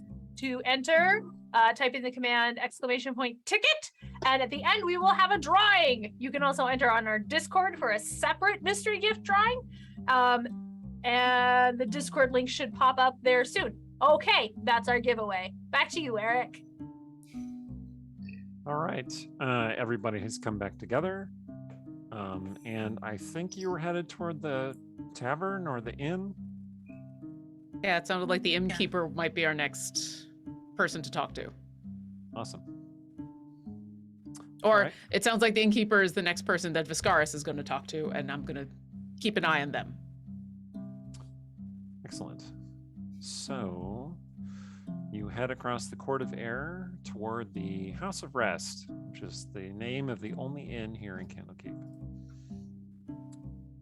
It's not the worst. It's actually pretty comfortable. I think the tavern keeper's over this way. I'll lead them to wherever we went when we asked for a room. Okay. You do find the innkeeper there, shaking his head, making notes on something. He looks up. Ah, Mistress Dovskaya, good to see you. Hey, you! I've completely forgotten this man's name. You're pretty sure you didn't ever know his name. I have some friends here who wanted to ask you some questions. Yes, guests are permitted in the extra-dimensional chambers. That is true. We can have more beds sent up if you like. We will discuss that, but this is very weird. She leans into Vescaras. She's like, "It's a really weird inn. They gave us some kind of extra-dimensional room. If you guys need somewhere to stay, it is gigantic. There's definitely room." I'm sure it's lovely, but apparently we need to complete our mission and get on to yours so we can I sleep agree. on the boat later. Hey, I love it. Okay, anyway, we're asking a question. We just have some questions about people who've been going through here. Ah, yes, of course, of course. What can I help you with? Oh, what a fine tunic, sir. I lean in and this whole thing. Question for you, friend. Have there been any new additions to the staff of Candlekeep? The last 2 to 3 people that have come and not left recently? Well, there were 3 adventurers who showed up the other day. Was it the 2 of these? Yes, those were 2 of them. It's no one here. Okay, fine. Besides the people that are right here in the room with us right now, and whoever was with them is before that. Well, travelers do come in and out of the city all the time. This person would have hung around for a while. They'd still be here now, most likely. You know, I did see somebody who looked suspicious who came into the inn. They were wearing a low cloak, which is just a term for keeping a low profile, right? And they were very secretive, moving about where they thought I couldn't see, but I did notice them. I asked if they wanted something, but they quickly left. Does someone have a name or a description, friend? A very short person, had kind of a hesitant step. I didn't see a face, unfortunately. I point between Sylvie and Durana that are elf and gnomish height. I'm like, well, what size is small? About the size of yon lady there, pointing at Durana, but bent and shifty, not as well formed as the lady. Well formed? You look very strong and very robust. Lethal. In a way that this person lethal did not. is Lethal. the word. Excellent. Yes. Insight check. This is a little too convenient. He's like, I saw a shifty, sneaky person. 32. He seems to be pretty straight with you. Like, he's been very literal in his answers, and doesn't have a lot of shame in how he describes things. He's like, yeah, it's a very bent person, not like your robust killing machine there. Is gold of any value to you, friend, or just books? Well, I mean, I do have expenses. I push a gold coin into his palm, and I'm like, you did not talk to us. We were not here, okay? Yes, of course, sir. Can I help you with something, newcomer, that I've never seen? Actually, allow me to help you with something, and I cast Gift of Gab. And he doesn't get a save. I just do it to him and not the rest of them, and I rewrite his memory of everything he just told us to he was just telling us about the inn.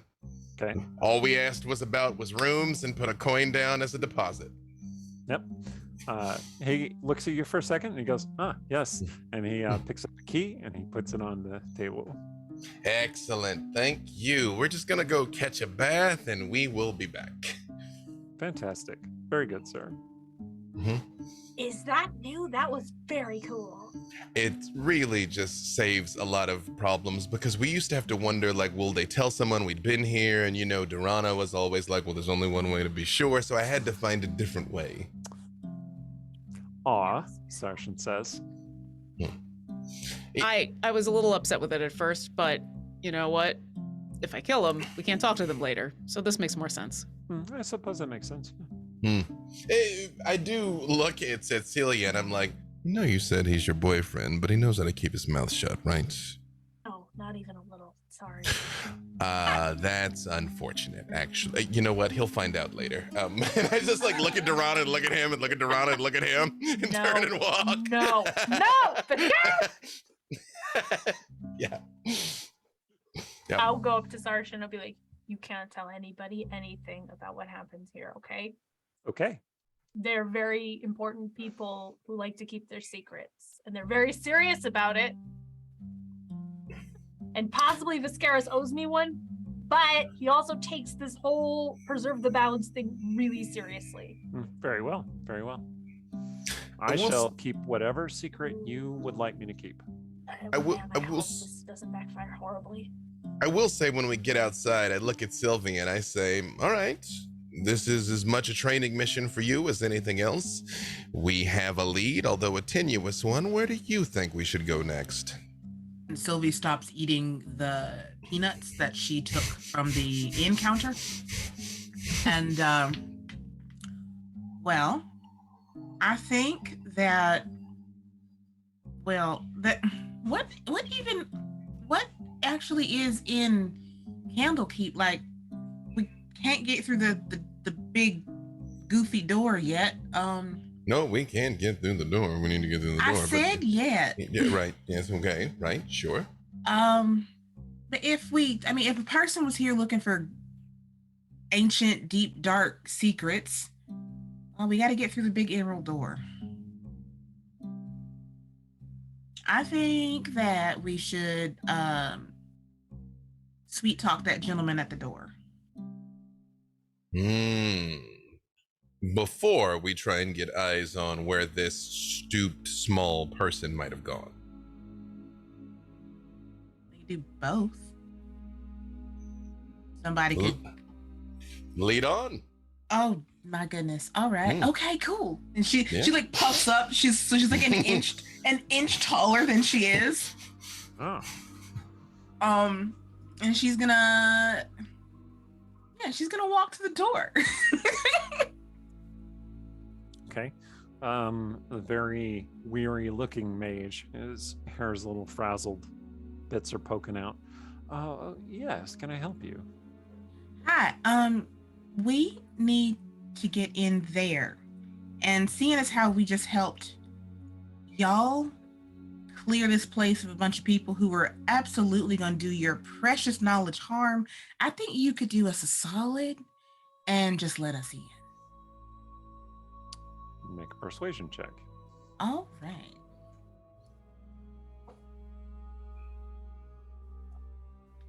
That's a 19. That's pretty good. All right.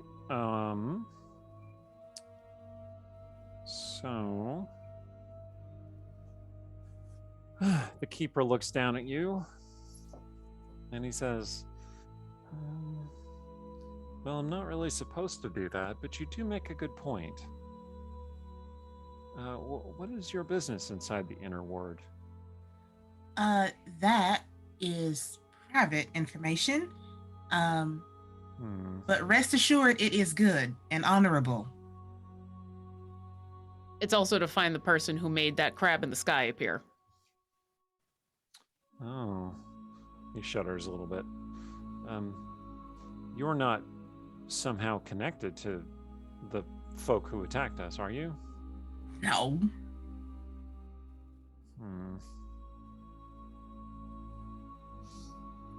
All right. Well, I think I might have to ask my superior about this.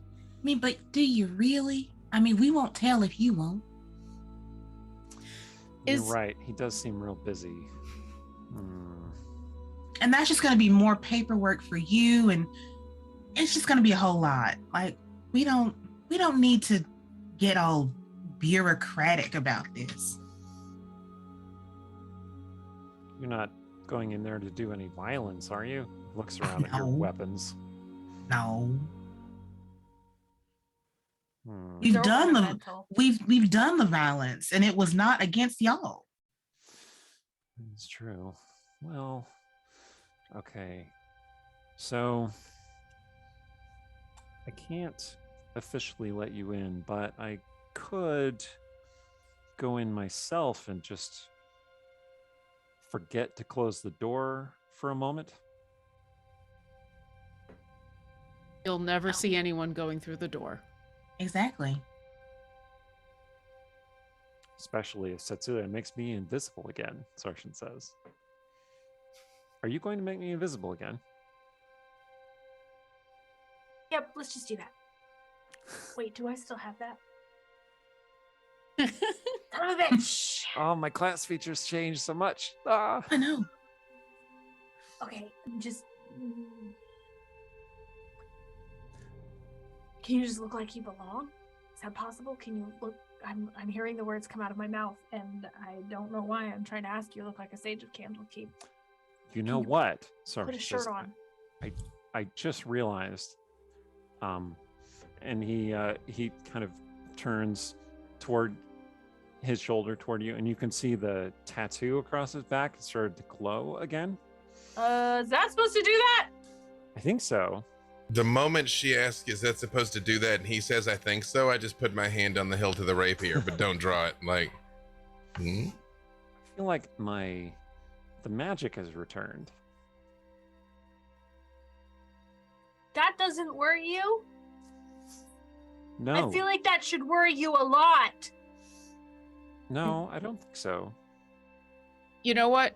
That's a conversation we can have inside as we are really, really quietly going on in as I reach into a pocket and kind of touch a little bit of mistletoe that's in my pocket and say very, very quiet. And I'm going to cast Pass Without a Trace on all of us. Okay. And then was impressed. Deadeye look back at this guy who has said he's going to walk away and give him the look of, it's time to walk away. Yeah. Before you go though, just for the, thank you so much for all your help. Before you go, have you seen a stooped figure in a low cloak that has come through the doors in the last couple days? Well, now that you mention it,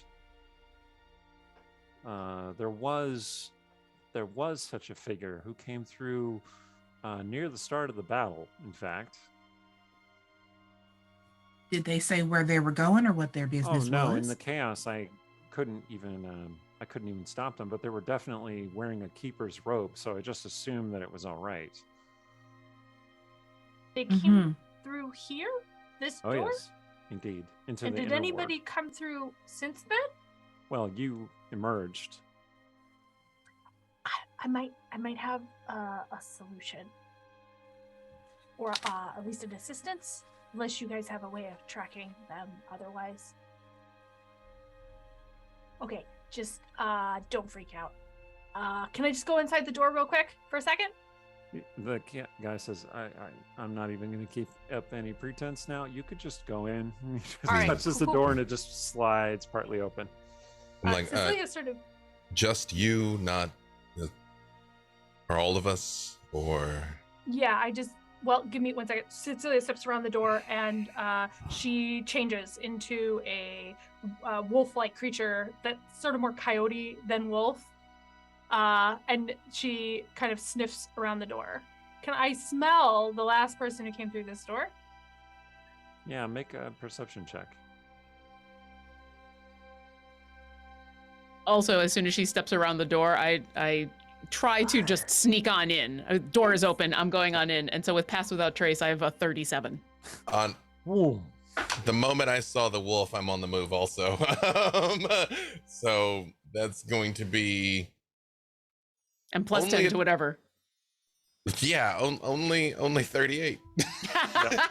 No problem. We just cease to exist. We're like, yeah, it's just, The mage is like, yeah, you could just go. You. And you just see Sarshan there. And Yeah, Sarshan is like, I rolled a 34, which Yeah, is a 44 exactly. with Pass Without a Trace. I'm Totally gone. absolutely gone. mhm. Nice. Sarshan's like, I am Sarshan. And he's like, I don't need this anymore. So he just starts taking off his armor and dropping it on the ground. And then he turns into a red wolf and Yeah. bounds through the gate. Cecilia smells all around the door, but she's not used to this. She doesn't practice this enough. And the smells coming in her nose. It's very hard to separate them out. And then so she just changes back and she's sitting on the ground like this. It just smells like a door. It smells like a sliding door. Just like right next to her by her ear, I say, guess we do it our way.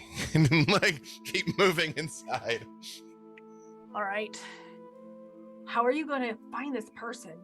Just like fixing her clothes a little bit because it doesn't. Where did look it disheveled.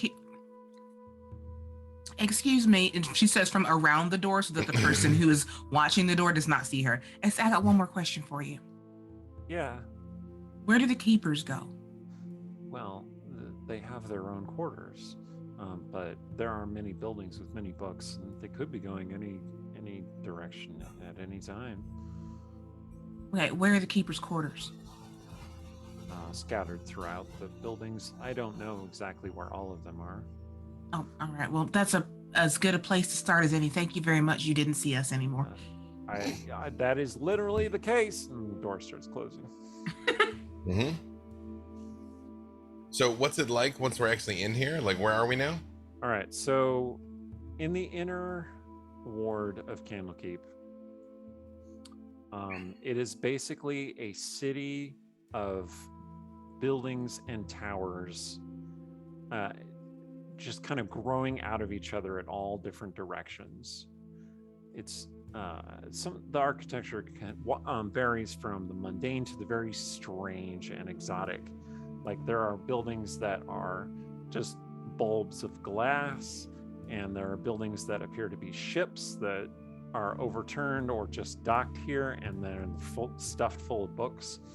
In the middle of the city is a great tower, which you have heard called the Exaltation. And that, you think, is where some of the keepers dwell.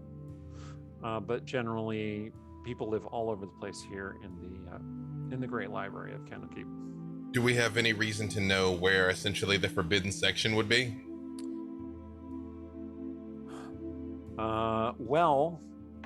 In Cecilia's explorations of Candlekeep, you've got the sense that, she could point out to you some of the places that you're not supposed to go, that they Like told you not to go to. 90% of this. Yeah, like a bunch of this. If you wanted to go to the same crypt that she went to, she could definitely lead you that way. Vescaras, on your previous visitations to Candlekeep, you have been inside the inner ward exactly one time when the need was very great, and your boss gave you a very potent, very valuable book to secure your way in. And when you went in the previous time, you did figure out where a forbidden section was, but you get the sense that there are probably a lot. So that's just one place to start if you want to start there. I would like to, go back to where I've been before, or at least try to go back to where I've been before. Okay. And like, for the most part, when I'm sneaking, I'm communicating with Cecilia via message, so it just sounds like I'm right in her ear, even though I'm somewhere within 120 feet of her. And I basically recount that I've been here before, and there was one place I couldn't get into. So let's try there first. Okay. So you find yourselves standing just below a building that appears to be a series of glass spheres, which vary in size from 10 feet in diameter to 50 feet in diameter. And they seem to be floating, suspended by what appear to be paper with writing on it. Is this to the part that I got past, or are we at the point that I could not get past before? This was a building that really drew your interest when you were here last time. And when you attempted to enter, they told you that you could not, for this library contained sensitive materials that are not for just any eyes. I would like to continue proceeding until stopped by an obstacle or a person. Okay. Yes, there is a mage posted outside this series of orb building, who says, "Stay, friends. You should not be here. This is a very sensitive place, full of lore that is too valuable and too ancient and too dark for most readers. I actually don't say anything because I assume he sees Cecilia and not the rest of us. So he just... I will go talk to that guy, assuming that generally I have not been able to perceive my traveling companions as they've snuck along. And so he's talking to me and go, did you not see there's a huge fight out in the court of air? There are bodies everywhere. What are you doing, man? You're just standing here. You should come with me right now. If you want to live, you should come with me. You can make a persuasion check.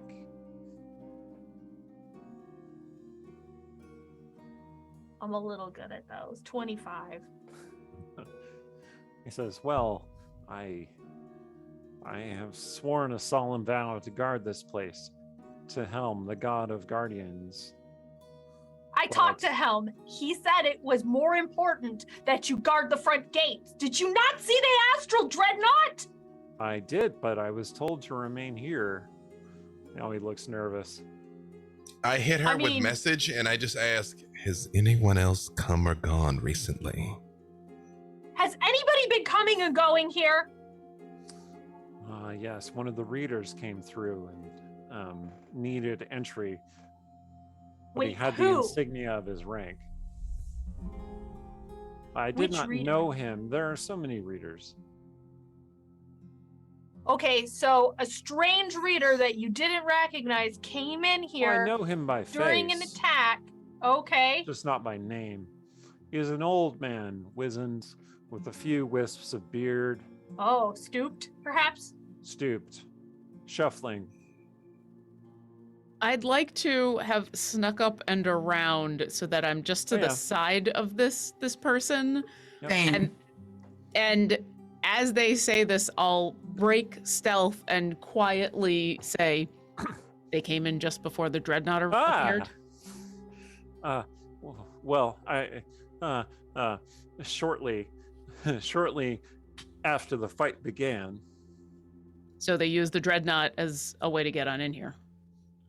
Well, that is a remarkable coincidence when you put it that way. Nothing is a coincidence when it comes to an astral dreadnought appearing above your city. Is Now- this door open? The door. Okay, there's a ramp that leads upward. It's not really a staircase. It's more of a ramp because it's like a big, long, unfolded scroll Mhm. that leads up into the buildings. And he doesn't seem to be paying attention to it. And there doesn't seem to be a door exactly at the top. It just looks like it just goes into one of the orbs. Oh, I'd like to use Durana's distraction to just go. Yeah, we keep moving into the head on in while they got this guy talking. Okay. Mhm. Yeah, he keeps talking with Durana and with Cecilia. And with the red wolf that's still there, because Zarshan is still a wolf. He's just talking to the wolf. Well, I mean, the wolf is still there. The wolf hasn't sneaked past him, is what I'm saying. Got it. Okay. And I'm still just dead-eye staring at this guy. All right, Sylvie and Vescaras, you head up the ramp. I will say, once I'm like way past him, like right up at the edge of message, I hit Durana with message and be like, Sylvie and I are heading in. Like, She doesn't answer, but you know that means, yeah, copy. mhm. Cecilia is sort of like feeling that warlock magic back. Are you guys all like fairly chill, or actually should I make an insight check? Yeah, go ahead. You 27. I got a critical insight. Are you all a little bit nervous right now? Are you like, this serious business? Am I picking up like any like lack of cool from the Harpers? Like, we have to do this now. Vescaras is ice water. Like, got to get it done. You know what I mean? Like, it's Tuesday, but we're on the clock. Mhm. Yeah. Yeah, you're getting the same. You're getting the same Okay. from Durana, and probably at this point, if yeah, you'd probably notice that she's gripping her bow in a very different way, as though she's getting ready to just clock this guy, if she has to. And Sylvie is impatient, though wanting to get this done. Okay. I'm gonna die of fate something really quick. Hi, I do it, though I don't. But Vescaras and Sylvie have made it inside. So Yes. it's just the But three of we're us that not are getting outside. inside. Oh, we're getting inside. Okay, Cecilia holds back. I'm just like looking at Durana like, okay, I don't want to mess up your thing here. I'll give you one more thing on your insight then. My thing is, we're going to keep trying for another like 10 seconds to convince this guy, and then I'm going to clock him. So if you got anything else you want to say to try to keep him from getting a goose egg. Oh no, I was gonna That's cast banishment. 2 rounds, Cecilia. 2 Yeah, rounds. I was just gonna cast banishment. Yeah, if you want to do it. I cast banishment. That's a As good a point DC you're 19. making, but I have an alternate point. Banishment. I'm cool with this. Either way, he's out. I haven't been able to banish people in so long. Oh, It charisma feels save. Very good. Oh, It's a charisma boy. save. 19. Oh boy. Oh. He goes, hold on. Poof, and then Yeah. disappears. Okay, let's move. And as soon as she says that, we're Yep. going. All right. Mhm. So up at the top of the ramp, Vescaras and Sylvie, you have reached the edge of the orb. It's just a blue glass orb is what it looks like. There doesn't appear to be any obvious door. The ramp just kind of goes up into it and through it. In this, I never went this far before, correct? Mm-mm. Correct. You never got this far before. Just reach out and try and touch it. See what happens. All right, you touch it, and it feels like touching thick fog. You can just kind of like pass your hand right through it. I just say, if you hear screaming in the next 3 seconds, Sylvie, don't follow, and then just go through. Okay. Yeah. So Vescaras has been an adventurer for a long time. Good things have happened, bad things have happened, worse things have happened. He's been subsumed by a gelatinous cube on at least one occasion. He's had wraiths fly through him on at least one occasion. This is very strange. It is like passing through an interdimensional portal that's full of like a nearly solid fog. And you gotta kind of like grope for a second. It's like it pulls behind on your hand as you're reaching through, like this membranous wall that you're pushing through, but you do get through it eventually. And then you kind of stagger out the other side into a spherical room full of books on all sides. And when I say all sides, I mean all around you, up, down, to the sides, everywhere. Are there any sign that anyone else is here? You don't see anybody in this room specifically, but you think you can see a shadowy form moving in one of the deeper chambers. So this room kind of it sort of resembles what we in our modern parlance would think of as like a molecular model. So you have like orbs that are connected by little passages. I will head towards the shadow because I assume my team will find me when they see it too. So as I keep moving. Sylvie has waited 6 seconds. Having been new to things before, she's fully expecting Vescaras to scream either way. It's like a hazing sort of thing. But when it doesn't happen, and she sees Durana and Cecilia and Sarshan on their way, then she'll like. Vescaras said if he didn't scream in 3 seconds, I mean, if he screamed in the next 3 seconds to not follow, and he hasn't screamed, so I'm going in now. Okay. Yep. You push through. You have a very similar experience. And I don't even pause. I just keep walking like, okay, we're going in. Okay. What you didn't notice when you were on the ramp is that the orb room is subtly moving. And so when you enter it, Sylvie, you actually enter it at a different point from the point that Vescaras entered it. So it's like you're standing high up the corner of the ceiling while he is over on the other side. So he looks upside down to you and you look upside down to him. But I very much like I pointed my towards the shadow and I still moving. Like I look up and clock that and I'm just like and keep going. The laws of physics seem to be different in this particular building. Okay, Durana, you enter about the same time Cecilia does. And so you're next to each other. You're on yet another surface of the sphere. Whoa. Is this space also smaller on the outside? This particular room is 30 feet in diameter. So it's not necessarily larger than it appeared, but you didn't expect this effect either. It's like you're on the inside of a sphere with gravity always pointing outward. I'll share a slightly confused look with Cecilia, but I'm still not going to say anything. Do I clock the other two? Yeah, you can see them. They're on different surfaces. Okay. And I'll give you just a head nod in this direction. I'm going to start to walk around whatever surface I can to get there. Follow her. Yep. The thing is, once you're in the sphere, so Vescaras, you're the one who has moved, right? Mm-hmm. When you moved, you were not aware of the sphere moving at all. Like it seemed like you're walking on flat ground. Mm-hmm. And it is only when Sylvia appears like up on the ceiling across the way that you realize that it has shifted in some way. But the passage is still right ahead of you. Okay. Still heading towards the shadow, even as they're coming in wherever they are. So you want to push your way into the passage?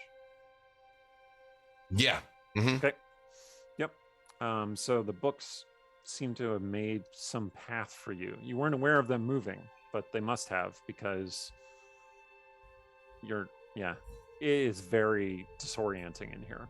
You push through and you find yourself in a glass surrounded passage on like a bridge, also made of glass, and then you have a glass tunnel around you.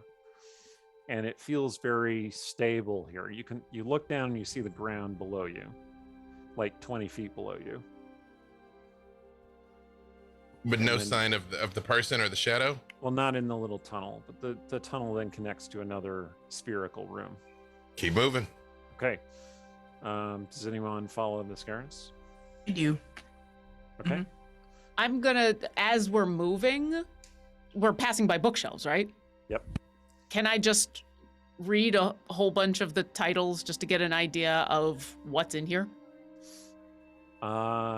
Yes. What languages does Durana speak? Funny you mention. Common, Draconic, Elvish, Sylvan, Thayan, and Thievescant. Okay. So there are a number of titles that are in some kind of Elvish. There are a number of titles that are written in the runic language of dragons that look more like scratches than letters, because that's how dragons write, with their claws. And some titles that are just very, very archaic in terms of how the runes are shaped, but you can make out that they seem to be arcane books. Some are about dark histories. Some of them, they'll have names like the tempestuous fall of such and such city that you've never heard of, or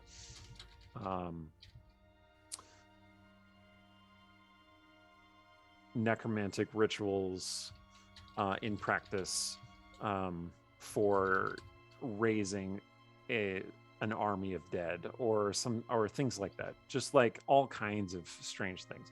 I'm sure a number of the titles are much more pretentious and weird than anything I've said so far. Yeah.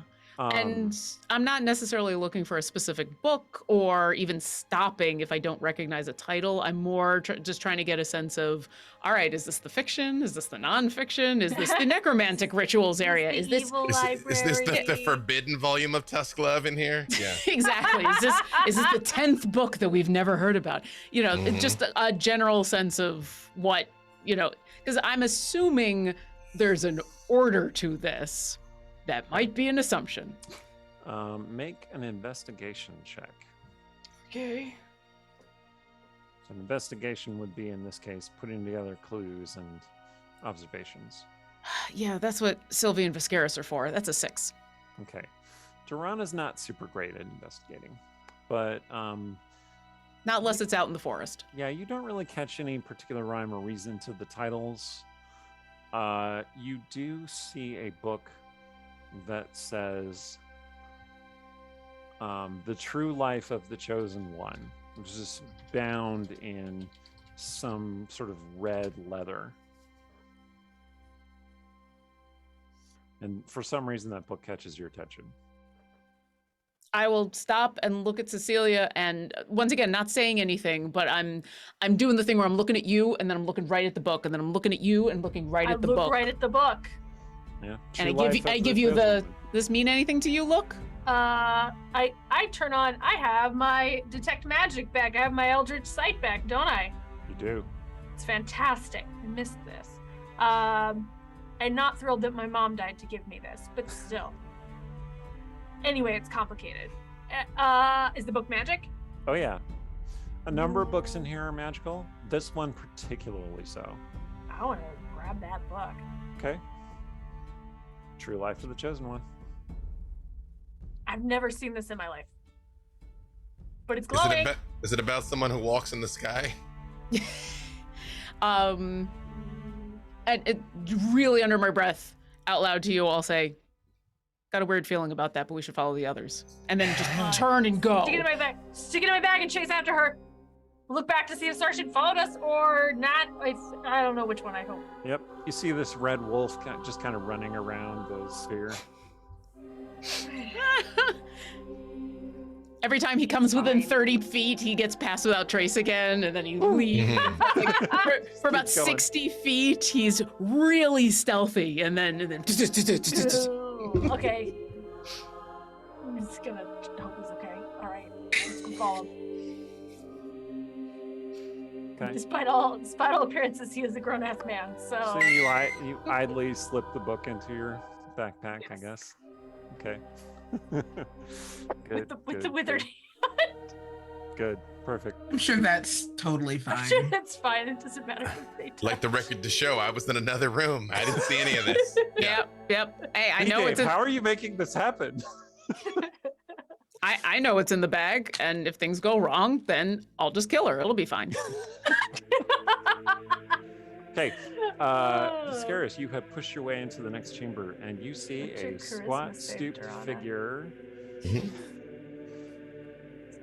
Squat stooped figure. Mhm. Yeah, looking through the bookshelves. This chamber is smaller. It's only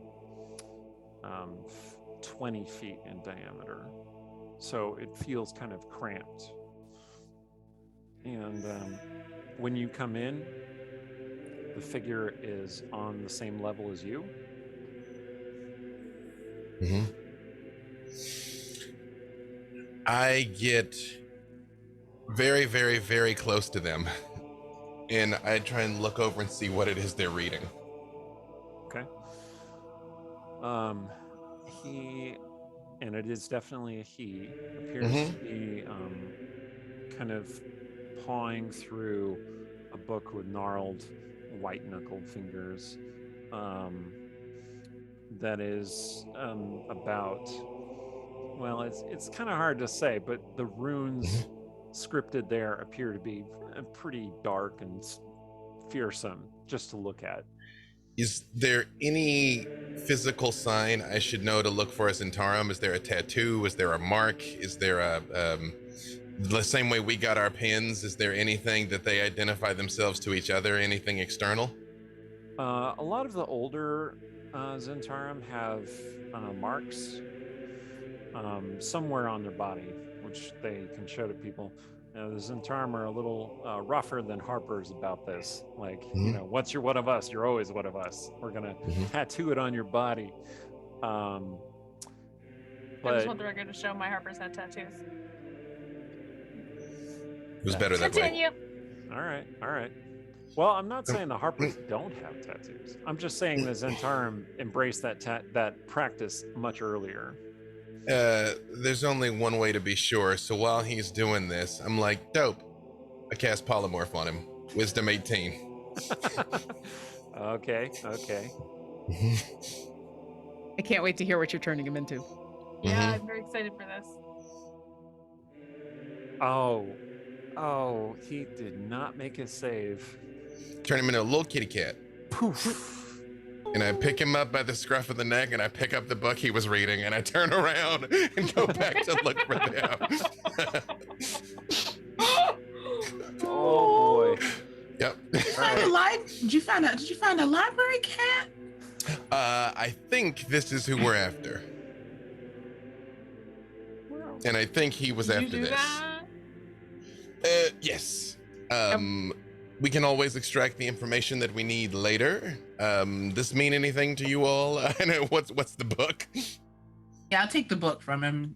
Yeah. Get a look at the cover and flip through. I'm like pages. Book of Veil Darkness. Violet? Villet. Oh, it's teaching you how to play the viola. Apparently, this is like a bard book. Viola Darkness. No, actually, Put give that it in my back. bag too. I'm sure Right. it'll be fine. But does there seem anything significant about the book?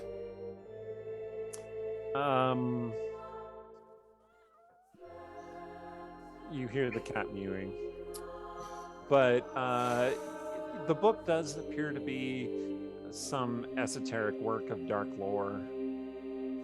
So it is possible that it's significant. It Actually, would be more useful to study it in some quieter capacity. I like actually back at the inn or something. double back to where he was. I'm like, well, if it wasn't looking for that, he was looking for something here-ish. Hold up. Give me the cat. It- I'm gonna use my beast speech on the cat. Oh, I forgot I could do that too. So Ah. because You I've wanna tag team polymorphed it, this? it has cat mental stats too. So it retains his alignment and personality, but it has a cat brain.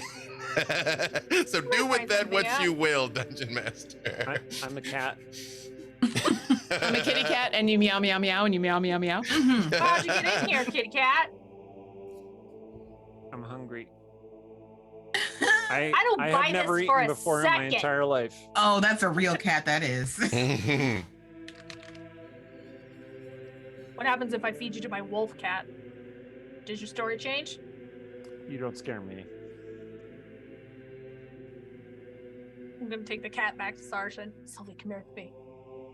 I go over.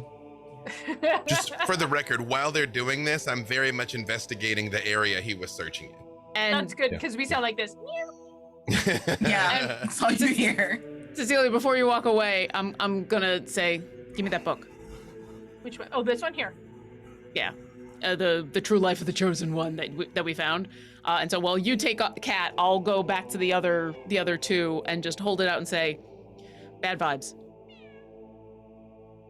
I guess we'll resolve cat talk first before Yeah. yeah. I just didn't want them to walk away before I got the book back.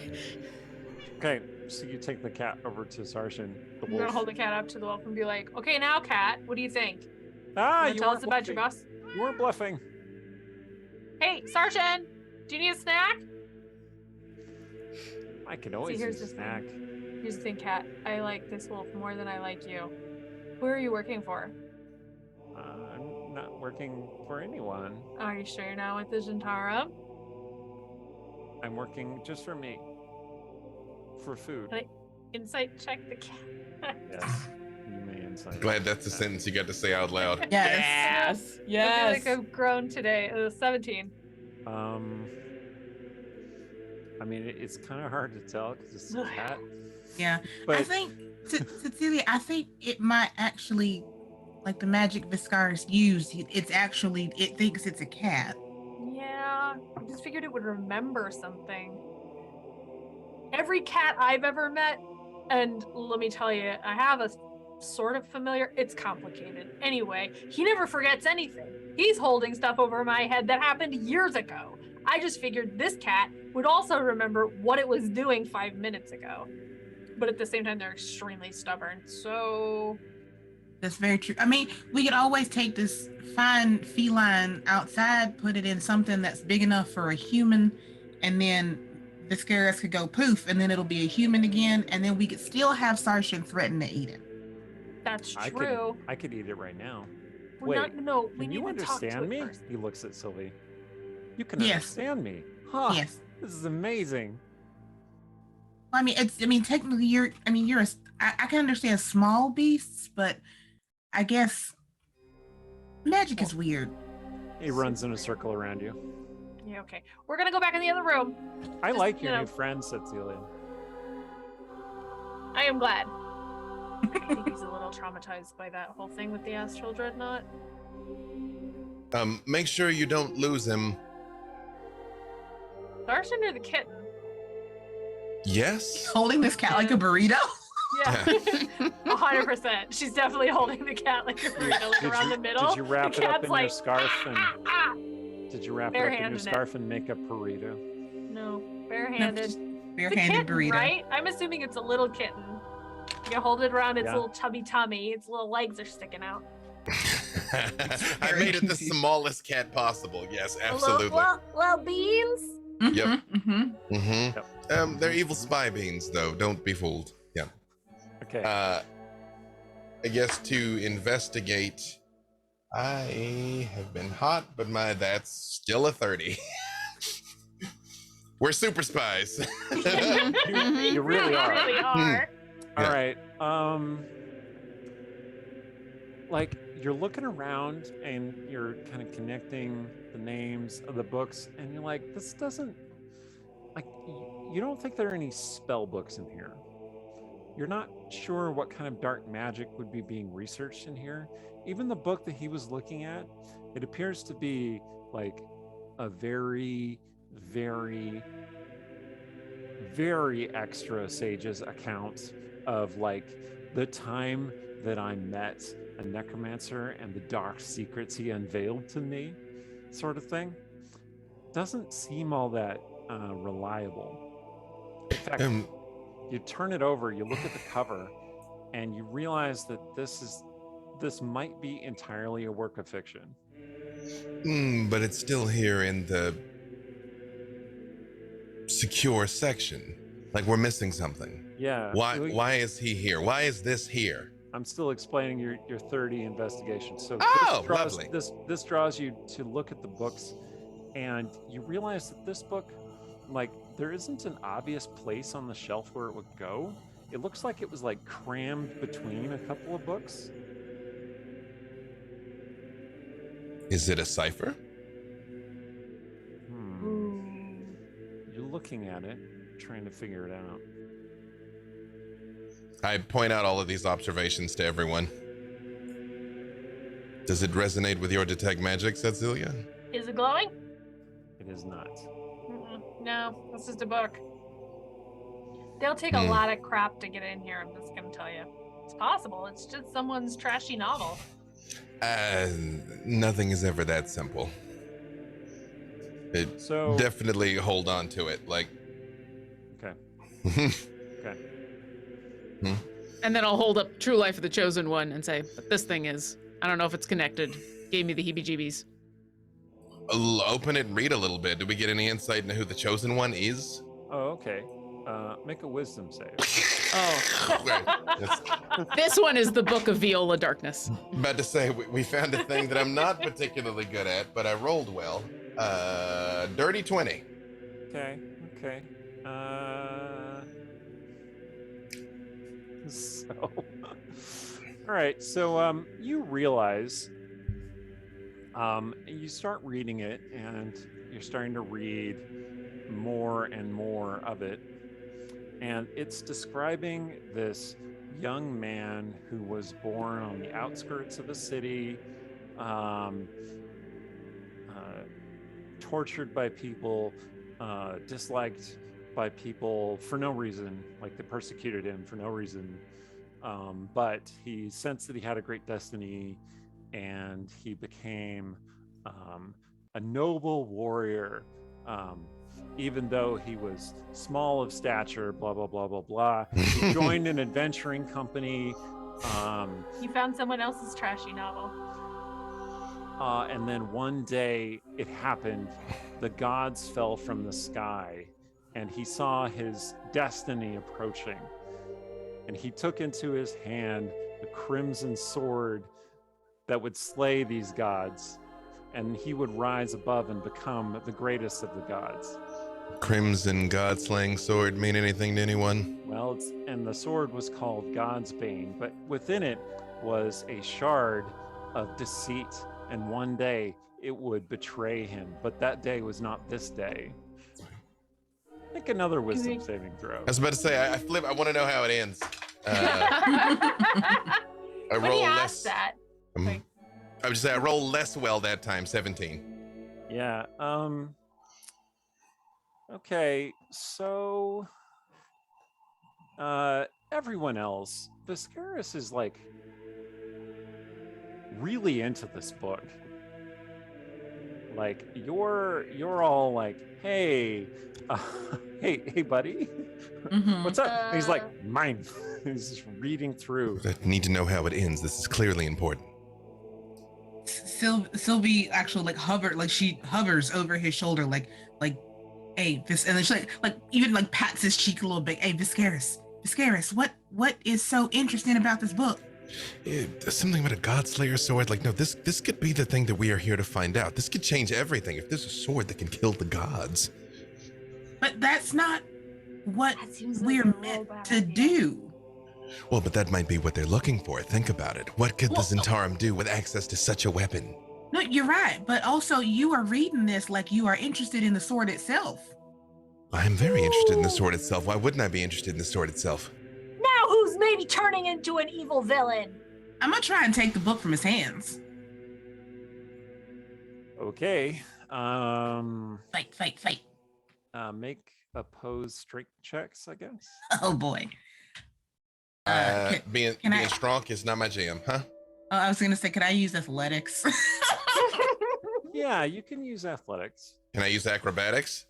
You can use acrobatics to just kind of twist out of the way. Yeah. All right, go. yeah.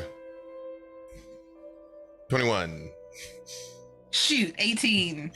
Oh man. You are All but right. the student. I am the master. I'm also like a 3-foot nothing who is like Yeah. hovering in the air trying to get a book from you. So Vescaras, your foolish student just tried to disobey you. no, I SJ mean- Magner, I have the higher ground. I am literally flying. When I see this all happen, I glance over at Cecilia. You said that book was magic? Yeah, that book's magic. I'm gonna walk up to Vescaras. I'm gonna cast a spell magic. Hey. I think he very, very much like puts his hand on the rapier, but doesn't draw it. And he's all like, you are going to learn the way we do things in the Harpers. There is a hierarchy of command, and then we'll see what happens with this spell magic. Yeah. I don't even have to touch him. It's 120 feet. So I walk a little closer just so that I can be in a better position. And I just scowl and go, stop. Okay, Vescaras, that allows you to make another wisdom saving throw. Excellent. I was just gifted an inspiration. Is that another roll, or is that a flat Yeah, you- bonus? It's just another roll. Gonna go ahead and cash that in. Now that's a 22. Hey. Okay, that 22 is sufficient to allow you to release the book, which you realize you're holding with like white knuckled intensity. I drop it and I look at Sylvie and I draw my rapier and down. through Well, the it's book. still in my, like, I feel like we're still opposing. So as soon as you let it go, I probably fly back into the air maybe 10 or 15 feet with this book still in my hands. All right. But I close it because I see what it did to Right. you. Right. It, Yeah, hierarchy means absolute You- F all if you are not in your right mind. you are absolutely correct. And I put the sword back and I say, maybe no one else read that. But at any point did I get the name of the chosen one? I got the Godbreaker sword. Oh, yeah, Did I? his name was Cyric. I tell them Oh. Cyric with the Godbreaker sword. Oh, do we Hmm. know that? What do we roll? Because Aaron knows that. Religion check would suffice. Hey, I actually got some religion in this last thing, so, but not a That great one, old 13. time religion. Cyric is the god of lies and strife and madness. That's the god of crazy times. You don't want to pick that up, I think. Is Said I there got bad vibes from it. Yes. Is there a bag or somewhere that we can put that one away. We should return that one to the Harpers. Zarshan turns back into a person. I know what to do with evil books. No, don't touch the evil books. Oh, I have a bag. I'll put it in my bag. Then I look down at the cipher one, and I still pat it, and I say, I think between this and this, yeah, I'm pointing at the cat, I think we have what we're after. In worst case, we can always re-infiltrate. There's nothing else here. I checked carefully. Let's go somewhere where we can interrogate a cat. You did say you wanted to go on the boat, right? all right. So Yeah. Is that how we're interrogating a cat? Is bringing it on top of water? That seems very cliche. Effective. all right. So you head down to the boat. I will just say, as we're walking down, you know, acting natural, like we didn't just rob this library, I look at all of them and I just say, just a heads up, once I let him out, I cannot do this again. At least not till I get some rest. Well, if he turns out to actually be innocent, it won't be a big deal. If he turns out to be a Zhentarim, you won't have to turn him into something else again. As we're heading back, I look I at really Sylvia. like her, Zarshan says. Your friends are great. I look at Sylvie again and I just say, well, what do you think? What's the win condition? When are we safe to go and how long should we remain? What do we need to find out to be assured that our mission is complete? Well, the win condition is figuring out if this cat is a Zhentarim spy. So however long your spell lasts, I suppose. Or you could cancel it and we just talk to him right now. Well, I think we want to get him a little more under control before we let him out. Chances are he is a formidable sorcerer, otherwise they would not have sent him to Candlekeep. All right. So any place we can get him that he can't do his wild sorcery by his hands? I do look at Cecilia and I say, are there any anti-magic zones by chance? It does seem kind of contrary, but it could be like a safe location to work in. Do I know of any? In our times wandering around this place? Not near Candlekeep. No one that's in the distance in polymorph lasts? An hour. I got him for an hour. Yeah, I think you've heard of one that's somewhere in the Sea of Fallen Stars. Like somebody was talking about it one time, but you don't have specifics. Not enough to like say teleport there or.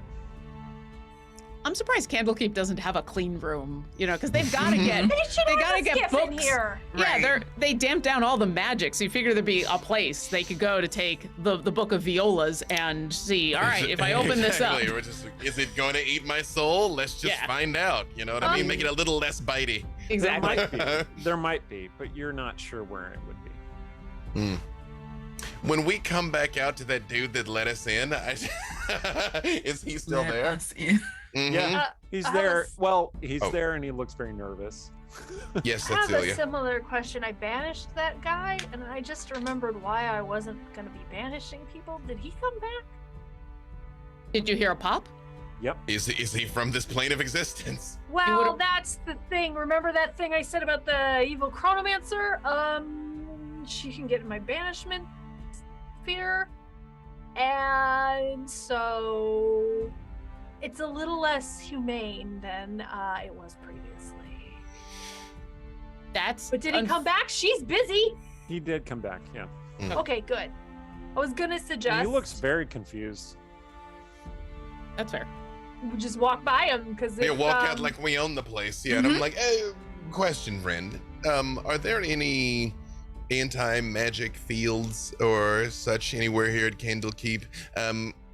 We want to make sure that we can work free from any fear of scrying, charm, mental effects. You know how it is. So cold. So cold. Did you lay off the wine, friend? Yes, there's a safe place. Certainly. The cleansing room. Ah, that sounds lovely. Whereabouts would that be? Well, the scribes built a repository of the most boring magic possible over it so that no one would investigate divination, obviously. And it is that way. There's a secret passage. You know, you are a credit to your community, and I hit him with gift of gab too. And What were you talking about? I make him remember telling us how to get back to directions to the inn. And I'm like, thank you so much.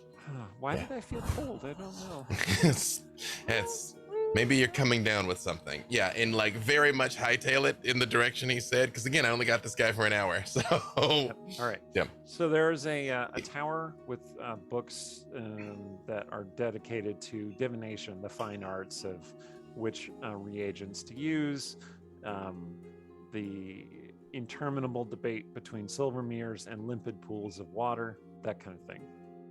You don't see any readers in here. Well, but the guy said that it was a secret passage. Mhm. Any magic doors? Because if it's an anti-magic room, it probably doesn't flash with detect You magic. don't detect any magic doors.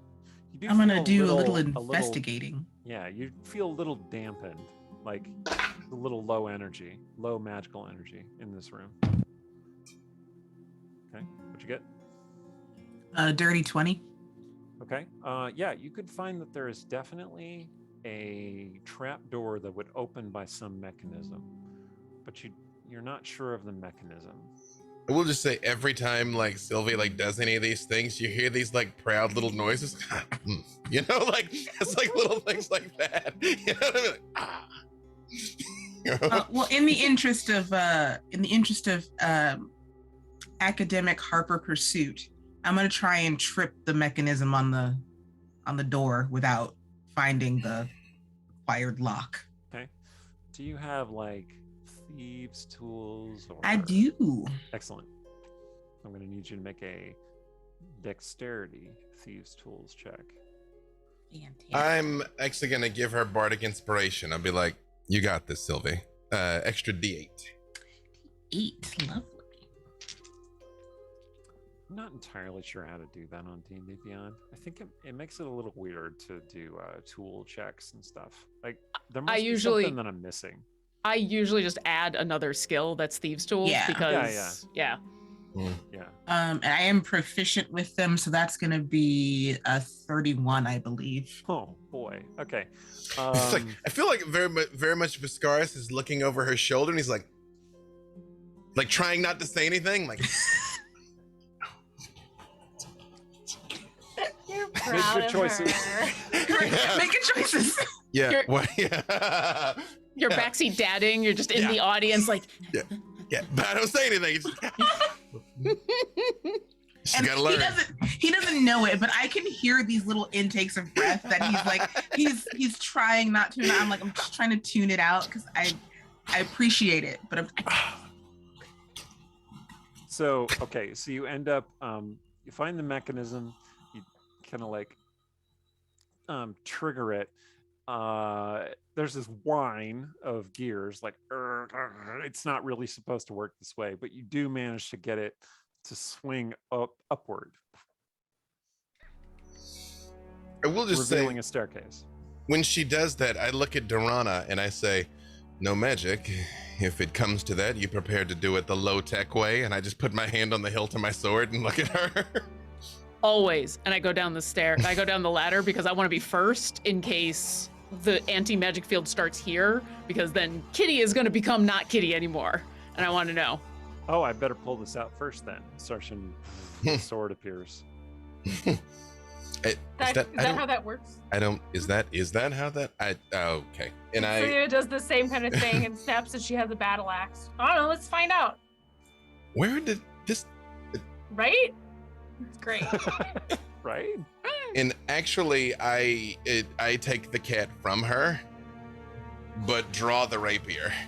You know, actually, before with around its little cat paws, 50 feet of rope, I like make a rope burrito around this cat. So if it turns back to person size, hopefully it's gonna have to like fight with the ropes. I don't hurt it, but I'm like it's not actually a cat. It's more of a Zhentarim spy. You know? Rope burrito. Hopefully. Yeah, rope burrito. Yep. Okay. While the rope Actually, burrito is believe it or not, I look at the rope burrito and I look at Durana and I just like toss it to her. Like I'm hiking a football. like before you do, she'll indicate that she wants to go down first to see what's actually going on, because we don't want Burrito Cat down in there before we're ready. So like you go to throw the rope burrito and she's already gone. Right. Oh, all right. Yeah. Sure. All right. I've done the thing that you do in video games where you get onto a ladder and you just slide down. We give the standard Harper 3 seconds for screams. Like Except I still have Pass Without Trace on, so I don't know if you'd heard me. it's true. All right. All right. So yeah, That's you what it get takes down to in there. uphold the code. It is a rather spare room.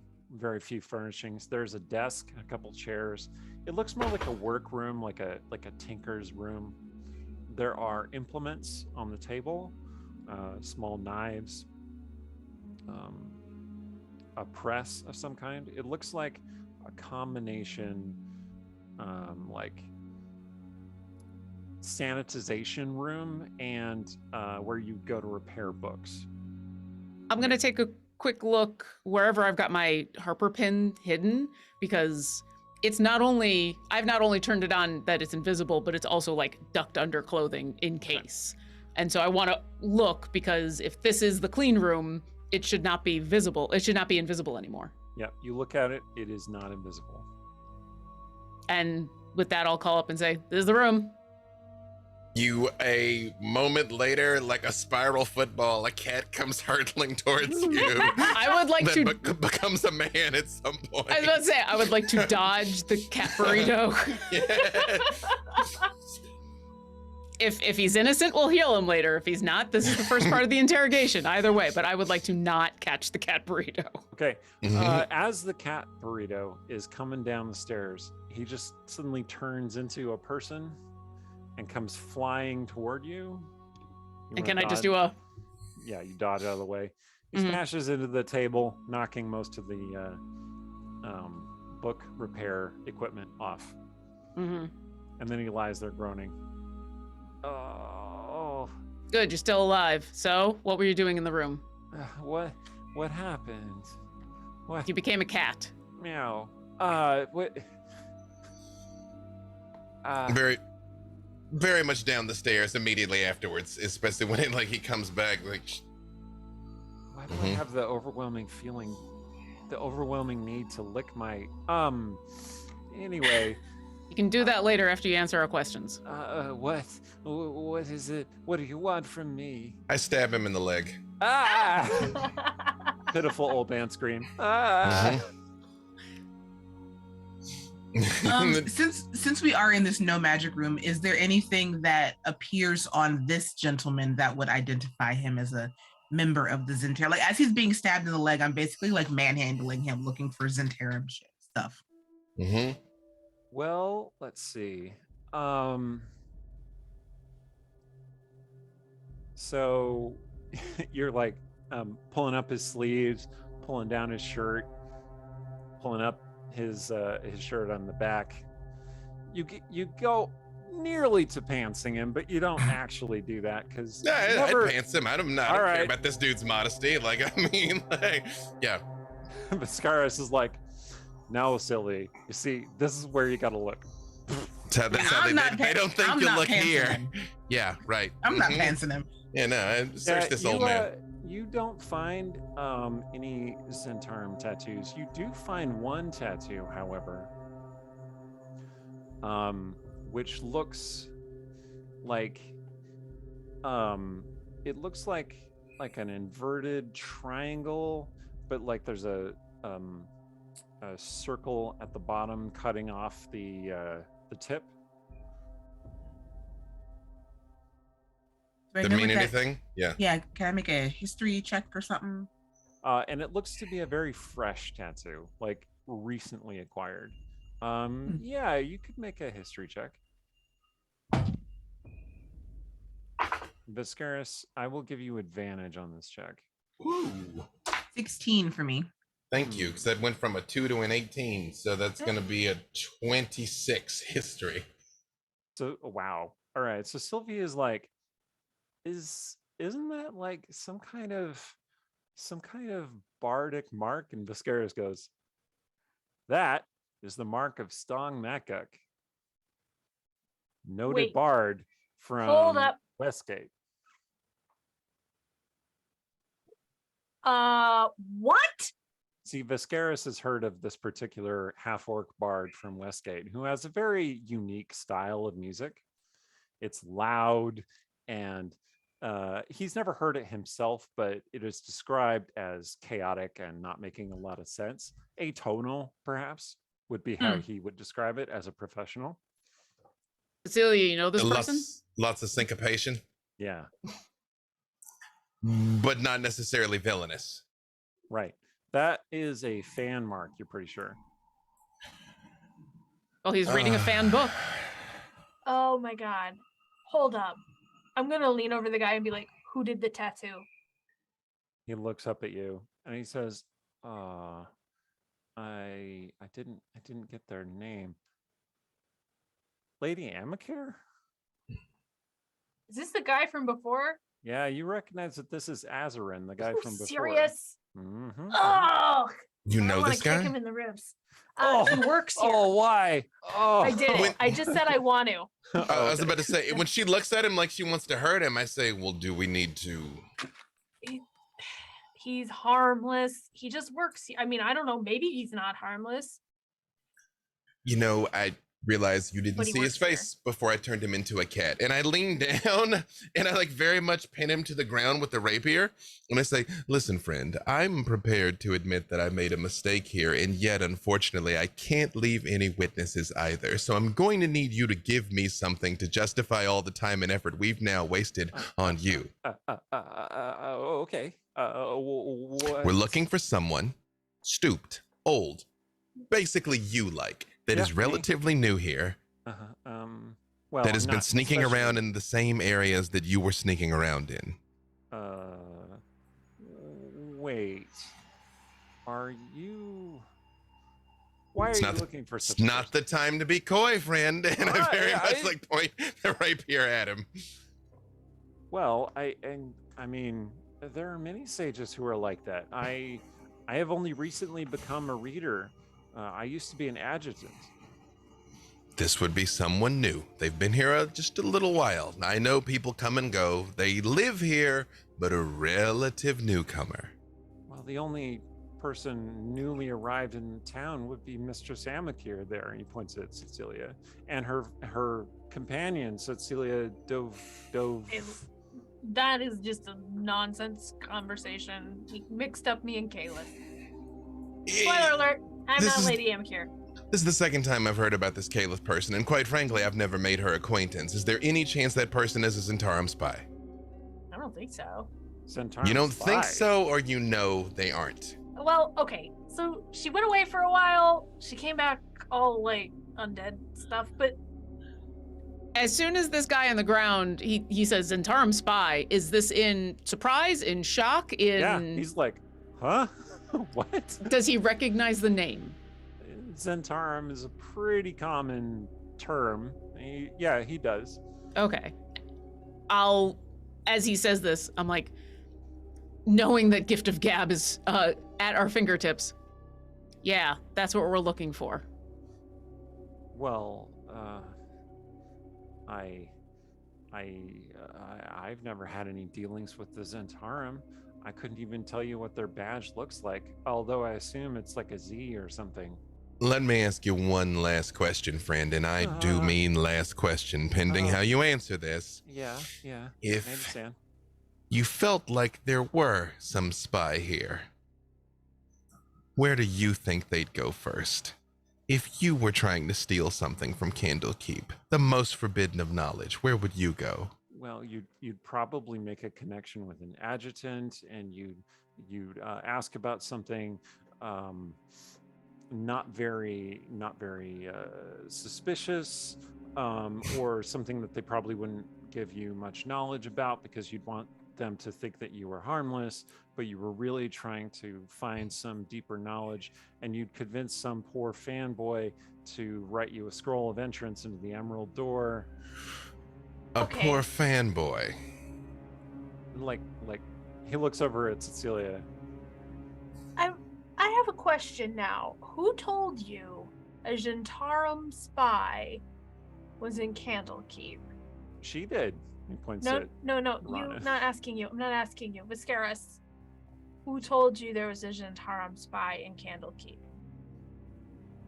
I just motioned towards the pin.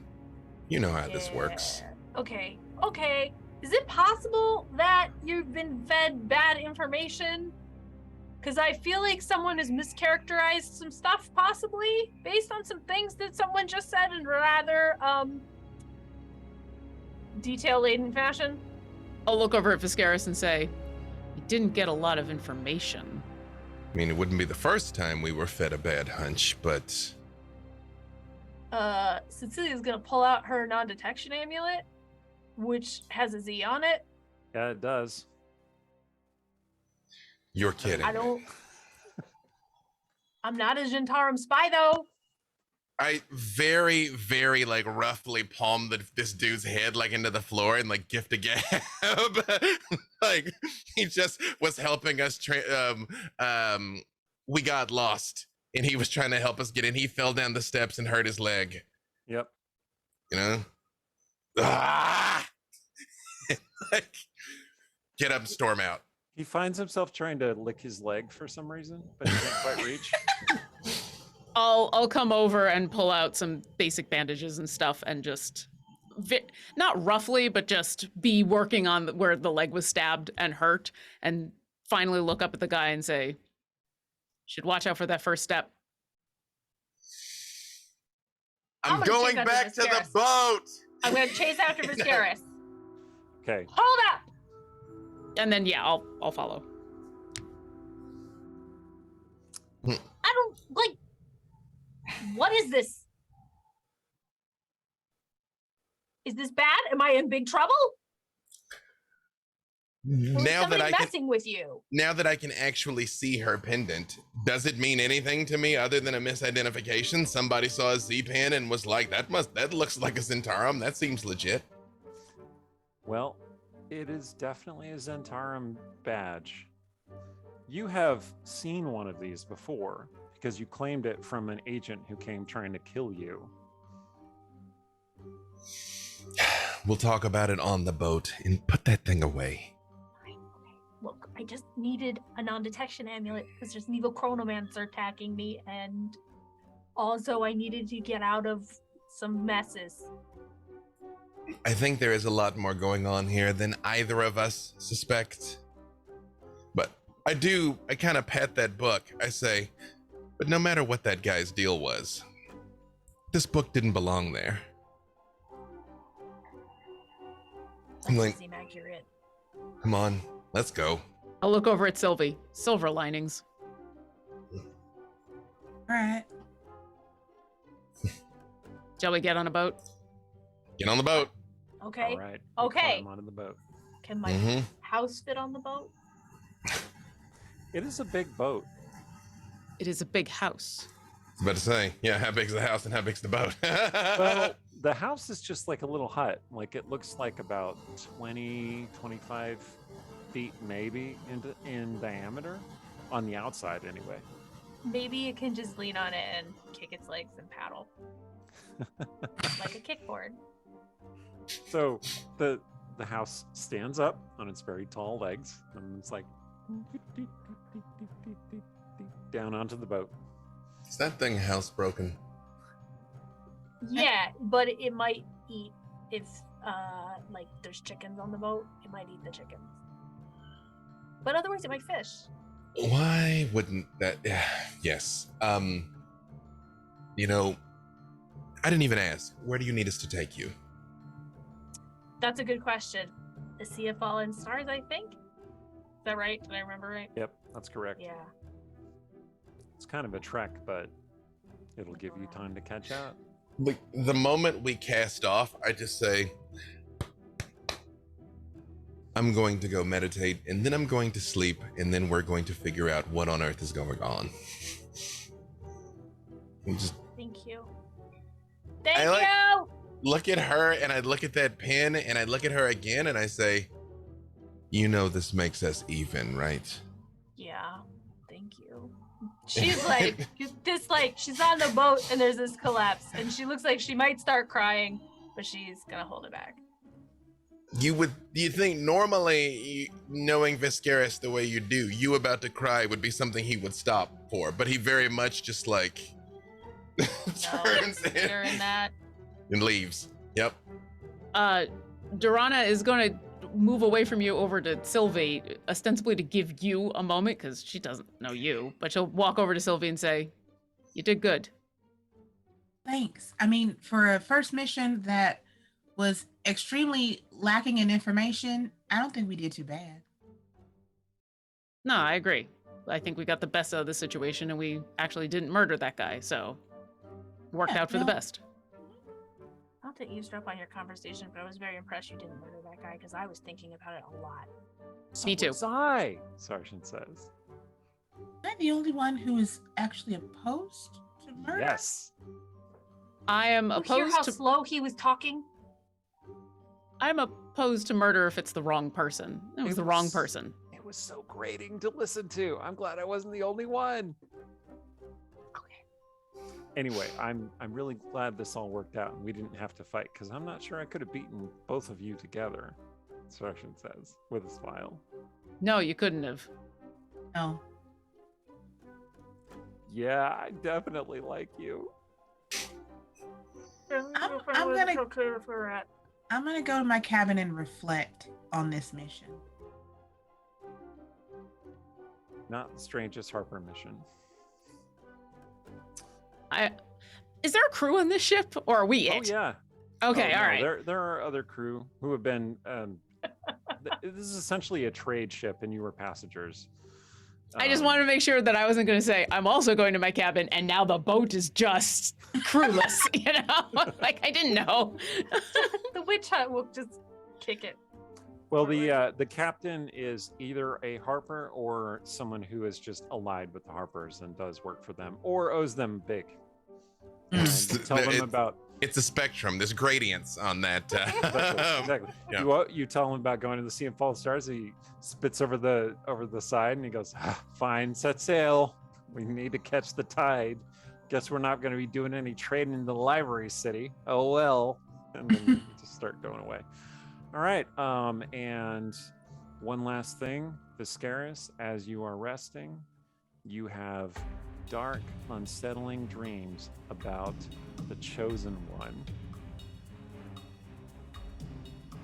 Normally, I have dark, unsettling dreams about the many unsettling things I've done, so this is a welcome change of pace. Anything in particular, perhaps his imminent arrival? Is he seeking something? You were just left with the impression that he is the hero who is destined to save the world and basically the best being in existence. Bad trade. Maybe we should try and recruit him for the Harpers. Most evil fan fiction ever. And with that, that's all the time we have for tonight. I want to thank you three wonderful guests for our great game. This was really awesome. Thank you so much.